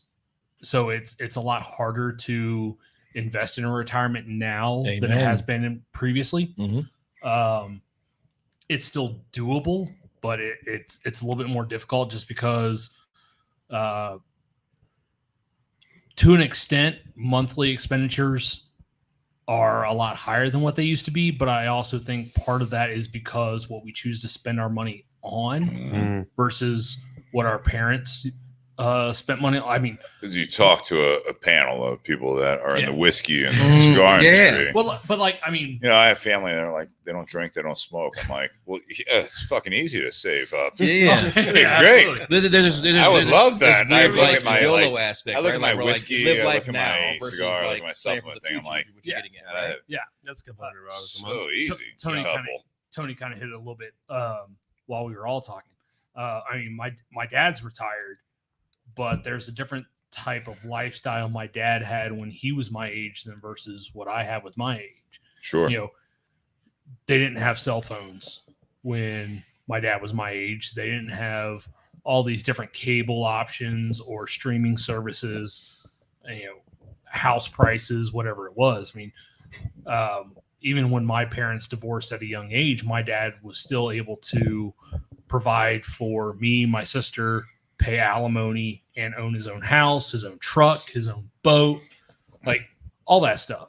So it's a little bit more difficult, I think, nowadays, just because, the way things have changed society-wise. We're literally streaming an iMac while we all have iPhones. We'll have an iPad in front of me.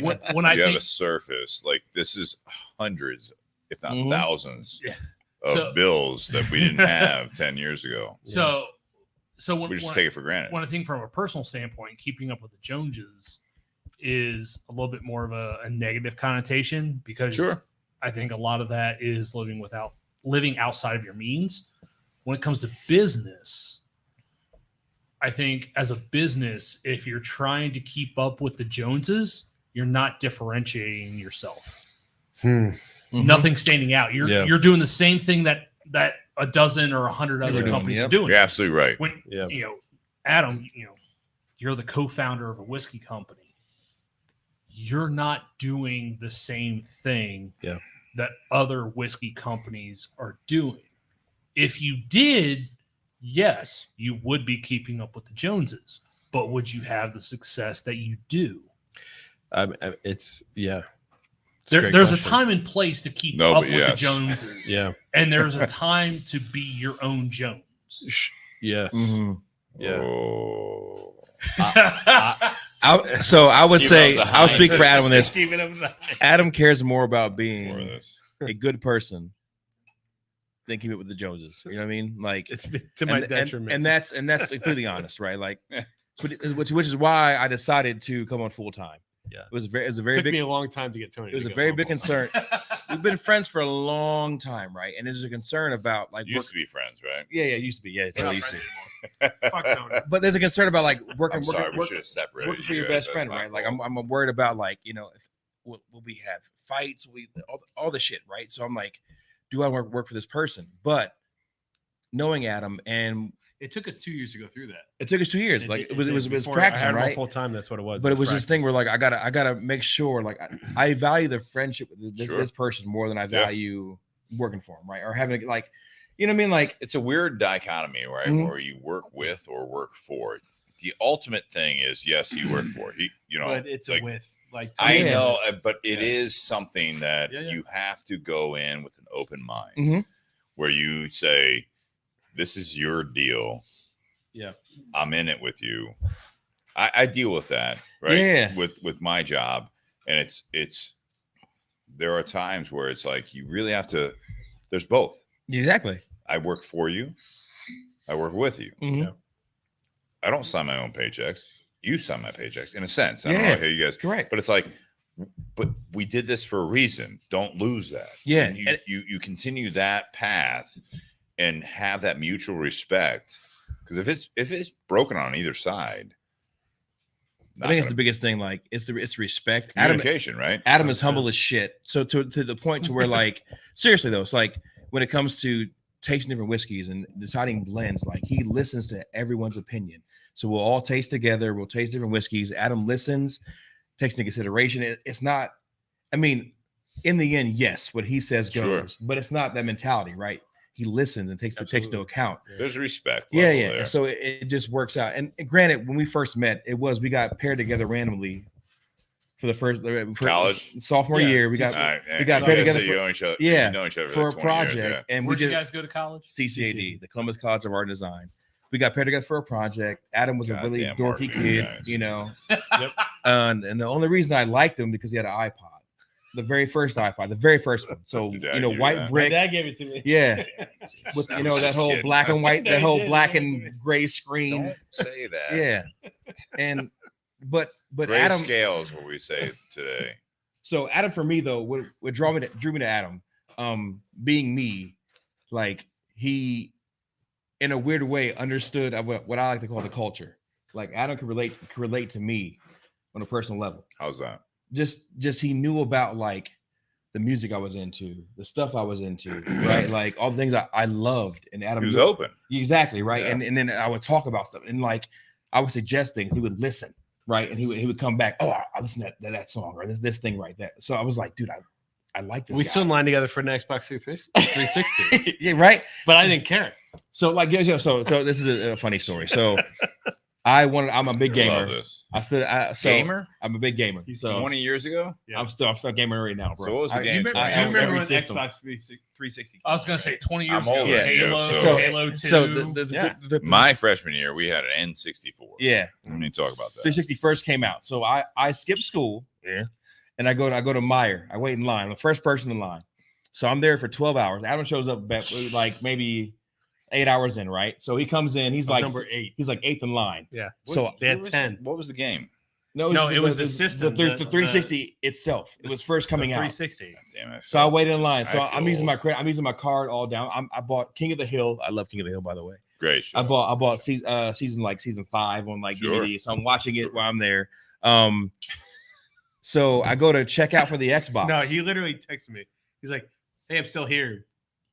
There's so many spots left. Yeah, there's so many spots. That you want to come? I was like, "Yeah, I'll flip a Xbox 360." Yeah, no yeah. problem. So he's gonna. So I go there. I'm number 8 in He's line, gonna buy one to flip it. and we're like all waiting in line together. So Don't flip bourbon bottles. But no. I totally agree. It's legal. right. Don't do that stuff.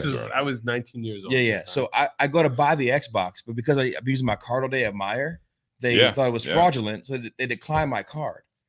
What'd you buy at I bought like food and the King of Hill DVD set so I could watch while I was there. So they thought that was suspicious. Yeah. Someone's buying stuff in Meijer for 12 Multiple hours, purchases, yeah. right? So the guy was like, "I'm sorry, sir, you're done." So I waited for 12 hours. I got no Xbox. So I'm like fucking distraught. So Xbox 360, by the 360 way. when it first came out. Came out years before. So that was the No, it third was a generation. major Xbox thing. 360. But it was like the Oh, biggest one. It was like the HD shit, right? That So was the All third right. generation. I Yeah. can give you a Super Mario Brothers 2 story. yeah, If you want to like, put things in but perspective. I left with no. that was Xbox, the original like- bourbon Yeah. guys. But I left Super with no Mario Xbox, Bros. dude. And I get home, I'm sad, and Adam is like, "Hey, just take because mine." I had an Xbox. I didn't use So it. he got one. I wasn't a gamer. I was like, just you can buy mine. So that's what So I you knew. guys talk about the Xbox 360. Yeah, the Xbox was the last system I owned. That's the age difference. I'm right? sorry to hear So that. It's nice. The last Xbox I owned was the second generation. I have every console right now. Tony's a gamer. Yeah. My brother who's older has Currently got that a PS4. too, right? I got a 5 Switch. My roommate in Xbox. college, I graduated in 2002. My roommate in High college, school or college. Got that college. golden Okay. Zelda? Yeah, so my roommate that I lived 5 with, years apart. yeah, Big but idea. it was a big deal. He came back between Thanksgiving break Yeah. and our finals. He came back with the original Xbox, and I'm like, well, we're all fucked. You know what I mean? I can give you like that Super Mario Brother 2 story at Toys R Us, where my mom was being nice to the employees, and we got the last copy of Super Mario Bros. 2. So I picked you at Take our age. that. How old are you, Steve? I'm 42. Okay, you're close. I got a lot more gray in my beard, bud. Yeah. He's 39. I'm close. I'm just saying. Yeah, but okay. I I'm feel way it. younger at 38. Shut up. Nate, how old are you? 39. 39. So we're all in the same I'm a ballpark. Yeah. baby. Amazing I'm a how- baby. Sean's 52. You don't have a mic. It's fine. It's fine. Adam is a bald, I- overweight I- baby, but he's Listen, a baby. listen. We all were. We all were. all Listen, right? I are have you working out with me in the morning? No. Okay. That is a no. Who's overweight? You're talking about gaming systems. I don't It's think 10, 11 o'clock in the morning. I'm I don't not think being- I've I'm owned it. not- I'm I gonna don't know post what it this is. on F3 I don't think tomorrow. I've owned an Xbox since the first generation Xbox. I went to PlayStation just because Stop of after games. Vice City. There's still no great Anyways, games out, but Good on. put us back on the track, man. Let's, I'm we gonna, gotta get I'm us gonna back do on my track. best. I'm gonna do my best. All right. So Well, now that they retro did Listen. Halo to be able to do the new Xbox, Whatever I- this second I- cigar was, way better. Yeah. Like, I like know. I'm not even like this is 300% better than the first one. Yeah, I'm not- I need to I'm not- relight I'm not mine, but excited. I don't want to by make AJ? Ray Yeah. or This thing is John or so Paul freaking drink good. right now, so I'm being conscious about it. How much are these? same price. $10.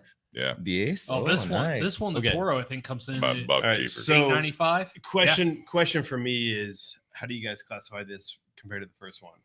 From like so I classify like the barrel proof versus double. Yeah. and So all that stuff. the Camacho, everything we said in the first part, as we rounded out the first part, was Camacho really amped up all this stuff. Bold marketing. They did the Nicaraguas. It was after the fact. H. Upman was a dying brand because it was a very iconic brand, Cuban and otherwise, right? So then they capitalized on the fact that AJ Fernandez, based out of Nicaragua, that they put that secondary band on there, which is right there. Yeah. It says AJ Fernandez. Mhm. People weren't buying AJ. They weren't buying H. Upman cigars. Mhm. Their demographic was dying off. Yep.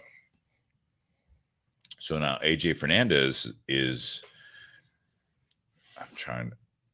AJ Fernandez is like an MGP. Yeah. Okay. Right. But Yeah. the Makes a cigar lot of community, cigars for a lot of other people. but the cigar community realize, like, so if you put on a Quality whiskey cigars. bottle Yeah. with a secondary sticker or band Mm-hmm. that says MGP sourced, Mm-hmm. that would sell that cigar Yeah. because they know what they're doing. Mm-hmm. Yeah. They've done it. So compare this to the first one. Yeah. What What would would you you guys give the rating? Let's get to that Go ahead, point. Nate. Yeah. I actually like this cigar more than the Camacho Nicaragua. For me, this is better construction. I've had less issues with this cigar. But agree. I like the flavor profile a little bit more than the Camacho Nicaragua. I think this one actually hits just a hair lighter than the Camacho. Yeah. But I think this, to me, this Upman by AJ is a straight medium, right down the middle, medium body, very approachable cigar to anybody. Nicaragua, I think, is just a hair stronger, but the consistency and the flavor profile with this cigar, I absolutely love.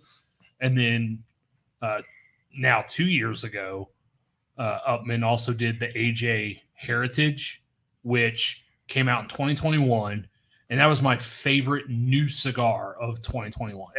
Every year you have a lot of cigar publications that do a top 25 list, but it's always brands that have been around or cigars that have been around for a couple years or decades, like in Cigar Aficionado, which is the biggest publication for cigars in the world. Almost every single year, Padron is in their top 5. Padron's been around for 60 years, right? But it's always own thing, man. But it's in there. But it's always in the top 5 or at least top 10. Do you agree? Are they good? Are they good though? It's their cigars are absolutely fantastic. Great cigars, absolutely fantastic.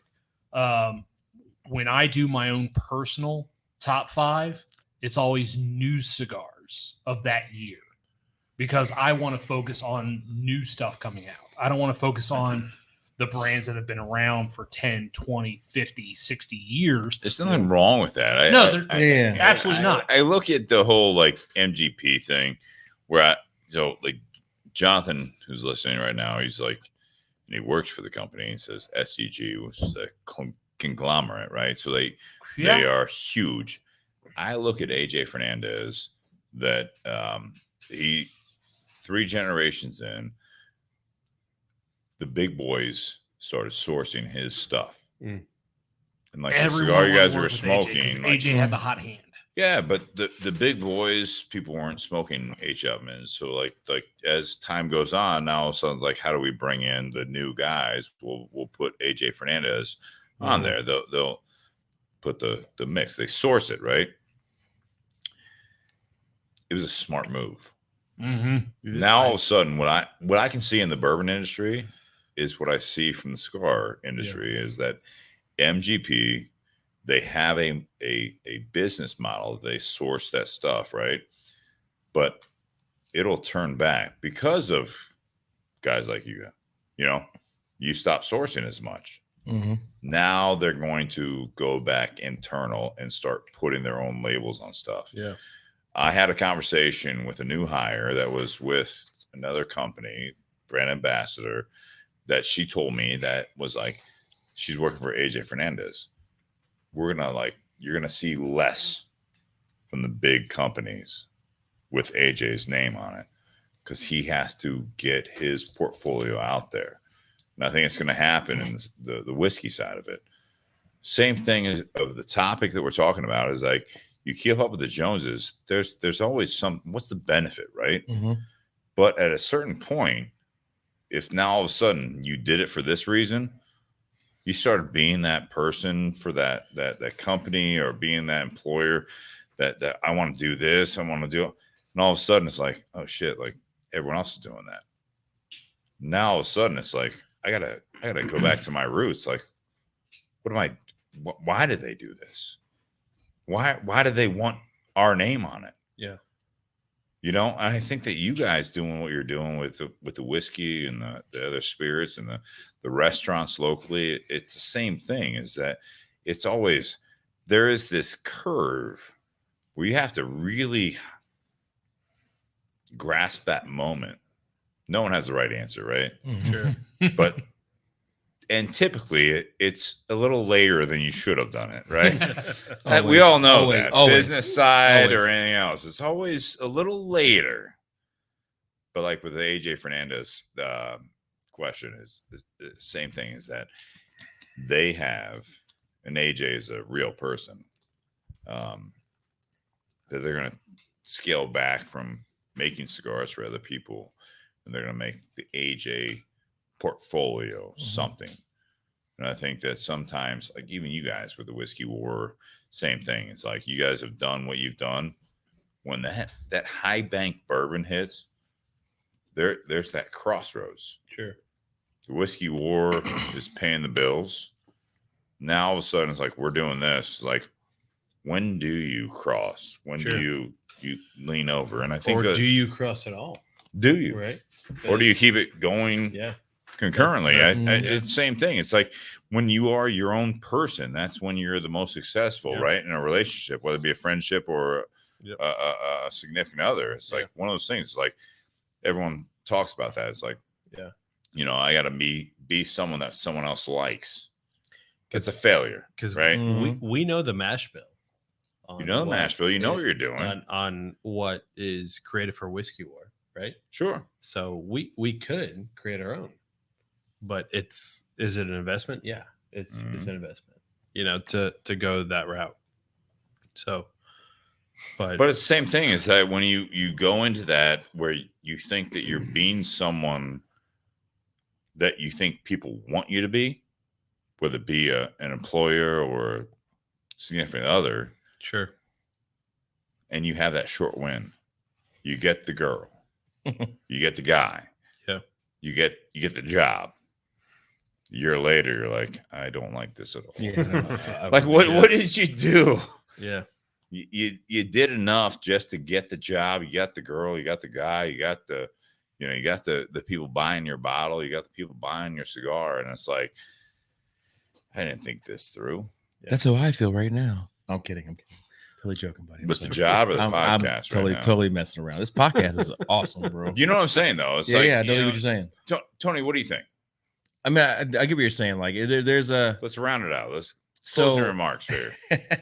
There is a lot point of pressure where on your closing remarks here. What is it? What do they say? Where the pursuit is more exciting than actually obtaining the goal. The juice is worth a squeeze. Is that the saying? It's from a movie. Yeah. Okay, but you get what I'm saying. Like it's kind of like that, right? Like sure.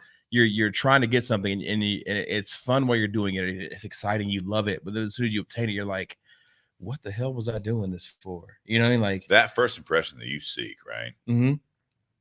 And then all of a sudden it's like, oh, they stuck around. Yeah, right. Oh, I got hired. Right? Like, what? This is what I wanted. That was so uncomfortable doing the first impression. That is not what I'm saying about this job, by the way. Wow. But that's not what I'm saying. But wow. Someone's getting fired. But I get what you're saying. Well, according to Erica, his wife, I can never get fired. Yeah, he bring in the wife. Yeah, I love this. Yeah. Here we go. Yeah. Here we go. Can never happen. Yeah. So according to her, I can never get fired. But but like I'm uncomfortable. Really not. But it's a good thing those two are sitting next to each other. But no, I do get what you're saying. I've had that a couple of times where like I will strive for something like furiously, and then get it and be like, what the hell was I thinking? Yeah, you know what I mean? For sure. So you try to put your best foot forward. Everyone tells you that, right? You interview for a job. You're on your first date. You're doing all that stuff, and you want to impress. Mm-hmm.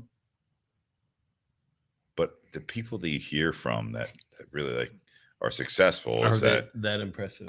As you get closer, you start to realize, like, wait a second, this is not what I. No, what I'm saying is it's not that first time. It's not the second time. It's the third time. You're like, I'm a little bit calloused.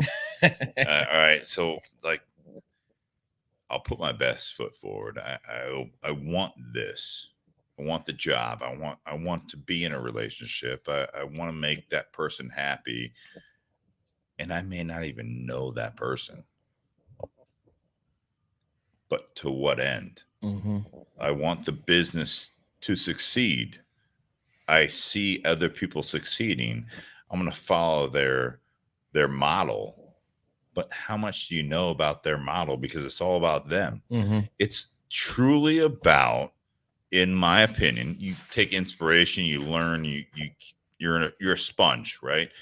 But at some point, I have to be happy. That's where I can realize that, nope, you're not for me. This business venture is not for me. It's about what works for everyone. Yeah. Why do you say yeah? That's the best way to put it. Like, so to put it simply, as for design, right? Like being a creative. If I make something, I don't care what Adam says about it. Like whether he doesn't like it, it has to work. So playing off that, right? Like just as simple as that. Like there's no ego, there's no animosity. It has to work. And like both ways, right? So no matter what goes on, like it just has to work, and that's kind of what I love about working at a High Bank. Yeah. Is that like I know what we put out, it's gonna be great because it's all about it working, right? Like what you said, there's no egos involved, it's just it has to work. So yeah. Nate, what do you got? When I think of keeping up with the Joneses, to me, that's just being mediocre, middle of the road. Agreed. You're not doing anything to stand out. You're just, being a part of the crowd. You're part of the common. I think when either personally, relationships, or business, like you have to do something that sets you apart. Because if you do something that sets you apart from the norm, that's what's going to draw attention. Sometimes it can be for better or for worse. Sure. May I interject? What makes you happy? Yes. Go on. Was that a question? No. Well, I'm going to interject. What makes you happy on top of everything you're going to say? No, I mean, that's important. It is. I think when you talk about what makes you happy, the key word in that is you. Yeah. Quit comparing yourself to other people. Quit comparing your job to other people's job. Quit comparing your relationship to other people's relationship. Quit comparing your business to other people's business, because none of that stands out. If you want to actually do something that stands out, you can't keep up with the Joneses. Now, that can go either direction. That can go for better or for worse. Don't keep up. Don't do it. Just don't do it. That's my perspective. But like, if you're someone who wants to go in business, for yourself, find a Joneses aspect that doesn't keep up. Yeah, I mean that's find some inspiration, right? Yeah, it's like you can find inspiration. You can learn. Sure. Like when Adam talked about other people will come up to him and ask him questions because maybe they consider starting their own brewery or their own distillery, and Adam's an open book. He will tell them everything that he's gone through because he doesn't necessarily want them to fall to the wayside. Yeah. When Adam was talking about that, when I was talking about, if people ask me, I will absolutely give them everything I've learned. I will tell them everything I know, everything I've learned. The analogy that came to my mind, minus a lot of dollar figures, was Elon Musk and Tesla. Because I would have invested in Tesla. Because Tesla, all their coding and all their proprietary stuff, it's all open source. Sure. Mm-hmm. They share openly all the patents because they're like, this is what's worked. I'll share it with everybody. Mm-hmm. If someone wants to come up with a better way to do it, absolutely, you go right ahead and you do it better. But I'm going to at least show you how we've done it and what's worked for us. Yeah. If you think you can do better, go for it. I'm going to at least share everything that I've learned and everything I know. And that's what I appreciate about when you said that, Adam, was you're not sitting there saying, well, I've done some things a little bit different. I've been successful. I don't want to share my success. I want you to go through the same hardships and struggles that I went through. Some people do. Some people do. And I think there's a little bit of vindictiveness with that. Like, I don't want you to skip all the struggle and go straight to the success. I just know that people can't skip the struggle. You can't. You can't skip it. And not be successful. Any personal business, any venture that's worth going into, there is absolutely if anybody came to me and said, "Hey, can you mentor or can you have a conversation?" Sorry, can you have a conversation with me? 100%. I will talk to anybody because there's so much stuff that you can't skip. That if you want to do this and you're going to invest the money that it takes to do it, like I'm here. Like, I'll be here. Not to make Adam's head any bigger because it's pretty large, but nice size. But it's to scale. Working at High Bank, it's the first company I ever worked for doing design. I've done like design for Victoria's Secret, like Donato's Pizza, Huntington Bank, right? Like where Adam lets Don't me make hats. Lets me be me. I mean, like I am a weird fucking dude. Seriously. And Adam lets me can't wait for your next podcast. Yeah, you're right. Adam lets me do whatever I want to do. Like he trusts it, right? And it ends up working, thankfully. Yeah. But like it's just I never had someone. I call it Hinesing because it's his last name, right? Yeah, but he Hines people. Where Adam has a weird way of seeing potential people they don't see in themselves. In hindsight. Yeah. In hindsight. Yeah. There we go. Yeah. And it's just this thing where like he lets you be you, right? Adam has only told me no about 2 or 3 times. Yeah. You know what I mean? And this whole time, and it's been hard nosed. And I knew he was going to tell me no in the beginning. Like I knew it coming out. Like there's probably going to be a no, but like. What's you still had to ask the question, Erica. Right? I want to get Erica on the podcast. You should.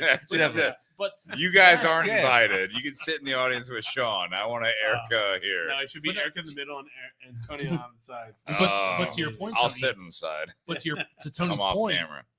he would still ask. Adam, I can ask the question exactly. He would still ask it, even if you're in your mind, you thought Adam was going to say no.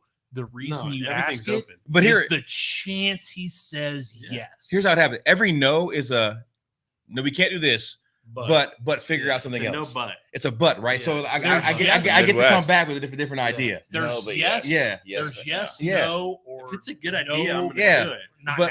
I will tell him it fucking sucks. Yeah. Most recent, there was I think I suggested it was a hard no based off language, right? But like Adam was like, he was like, hey, well, let's. What was if you can spin this? What was the language? All right, okay, here it goes. All right, so there's this drink we have called Taste Like. I'm gonna pee. Yeah, there's this drink we have called Taste. I'm gonna pour another drink. We have called Taste Like Purple. Taste Like Purple. There's a Chappelle skit where he talks about a young black kid having purple drink, right? No, I'm familiar. Yeah, all right. So he goes through the whole thing, and there's a lot of suggested language in the skit where he's throwing F-bombs and things like that, right? To where he goes about you're Dave Chappelle in this. Yeah. So he's talking about like, hey, it's a Sunny D commercial. Everybody's like, oh, Sunny D. That one black kid's like, yo, I want that purple stuff, right? I saw that. Yeah, it's funny. So I was like, hey, we should put this with our drink. It tastes like purple. So what was the drink? The drink in the Chappelle skit was just a purple drink. No, your drink. Our drink is called Taste Like Purple. It's a gin drink on the menu. So Adam's compromise was like, hey, let's just take the last. I saw that drink. Yeah, let's just take the last part of the skit where he says the ingredients are sugar, water, purple.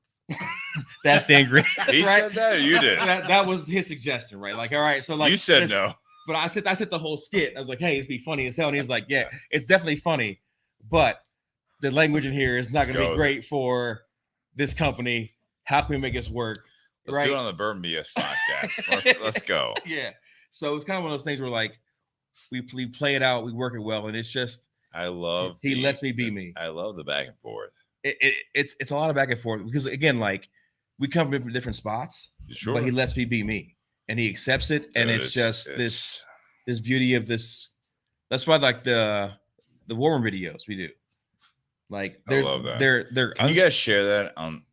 You're not Yeah. a part of the Bourbon BS community page. I'm not, but I would definitely be a part of it we now. need to get that. Yeah. Those out there, man. But like, Just get it out there. It's not a venue for you guys. They're unscripted, and then I get to say whatever I want to say. Well, the good news about this podcast is it's very scripted, as you've learned. I definitely learned. Yeah.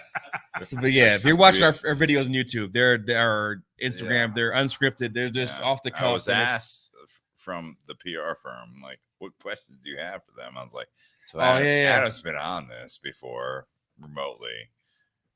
What questions does he have for me? So my dumb ass, I read through the questions earlier. I was like, oh my God. I didn't give any. But she made some. She put some notes. Yeah. How'd it go?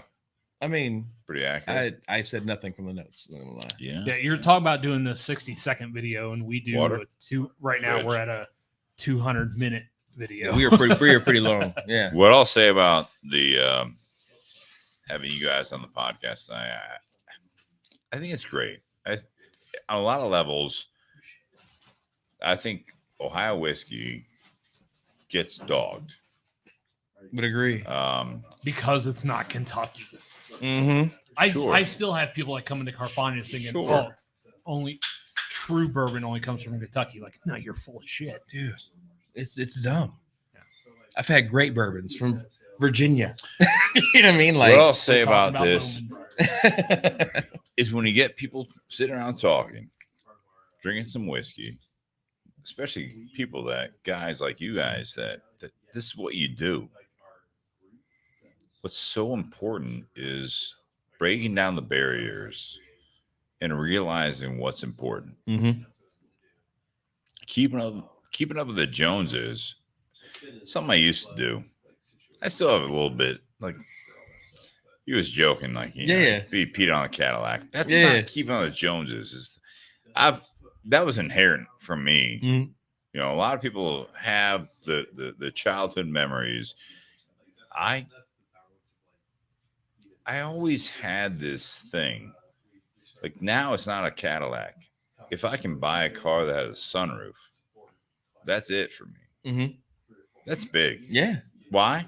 Because I smoke a cigar. Yeah. And I remember that I used to ride my dad's car, God rest his soul, where he cracked that corner. Did you ever have that? Yeah, the corner window. The little corner triangle window. He drove that was your AC. 7-hand Lincoln. It wasn't a push out even. It was power window. Yeah. It's this corner window. It didn't do shit. It was window down.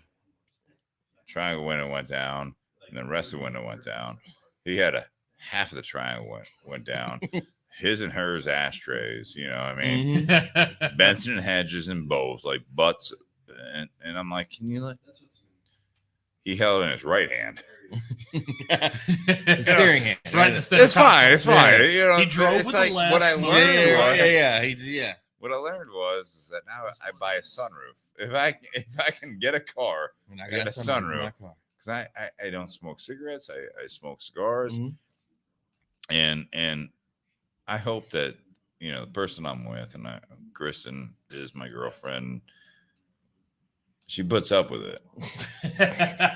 That's what I'll say. She puts up with this. Mm-hmm. And it's the whole keeping with the Joneses that I had a real heart-to-heart with her.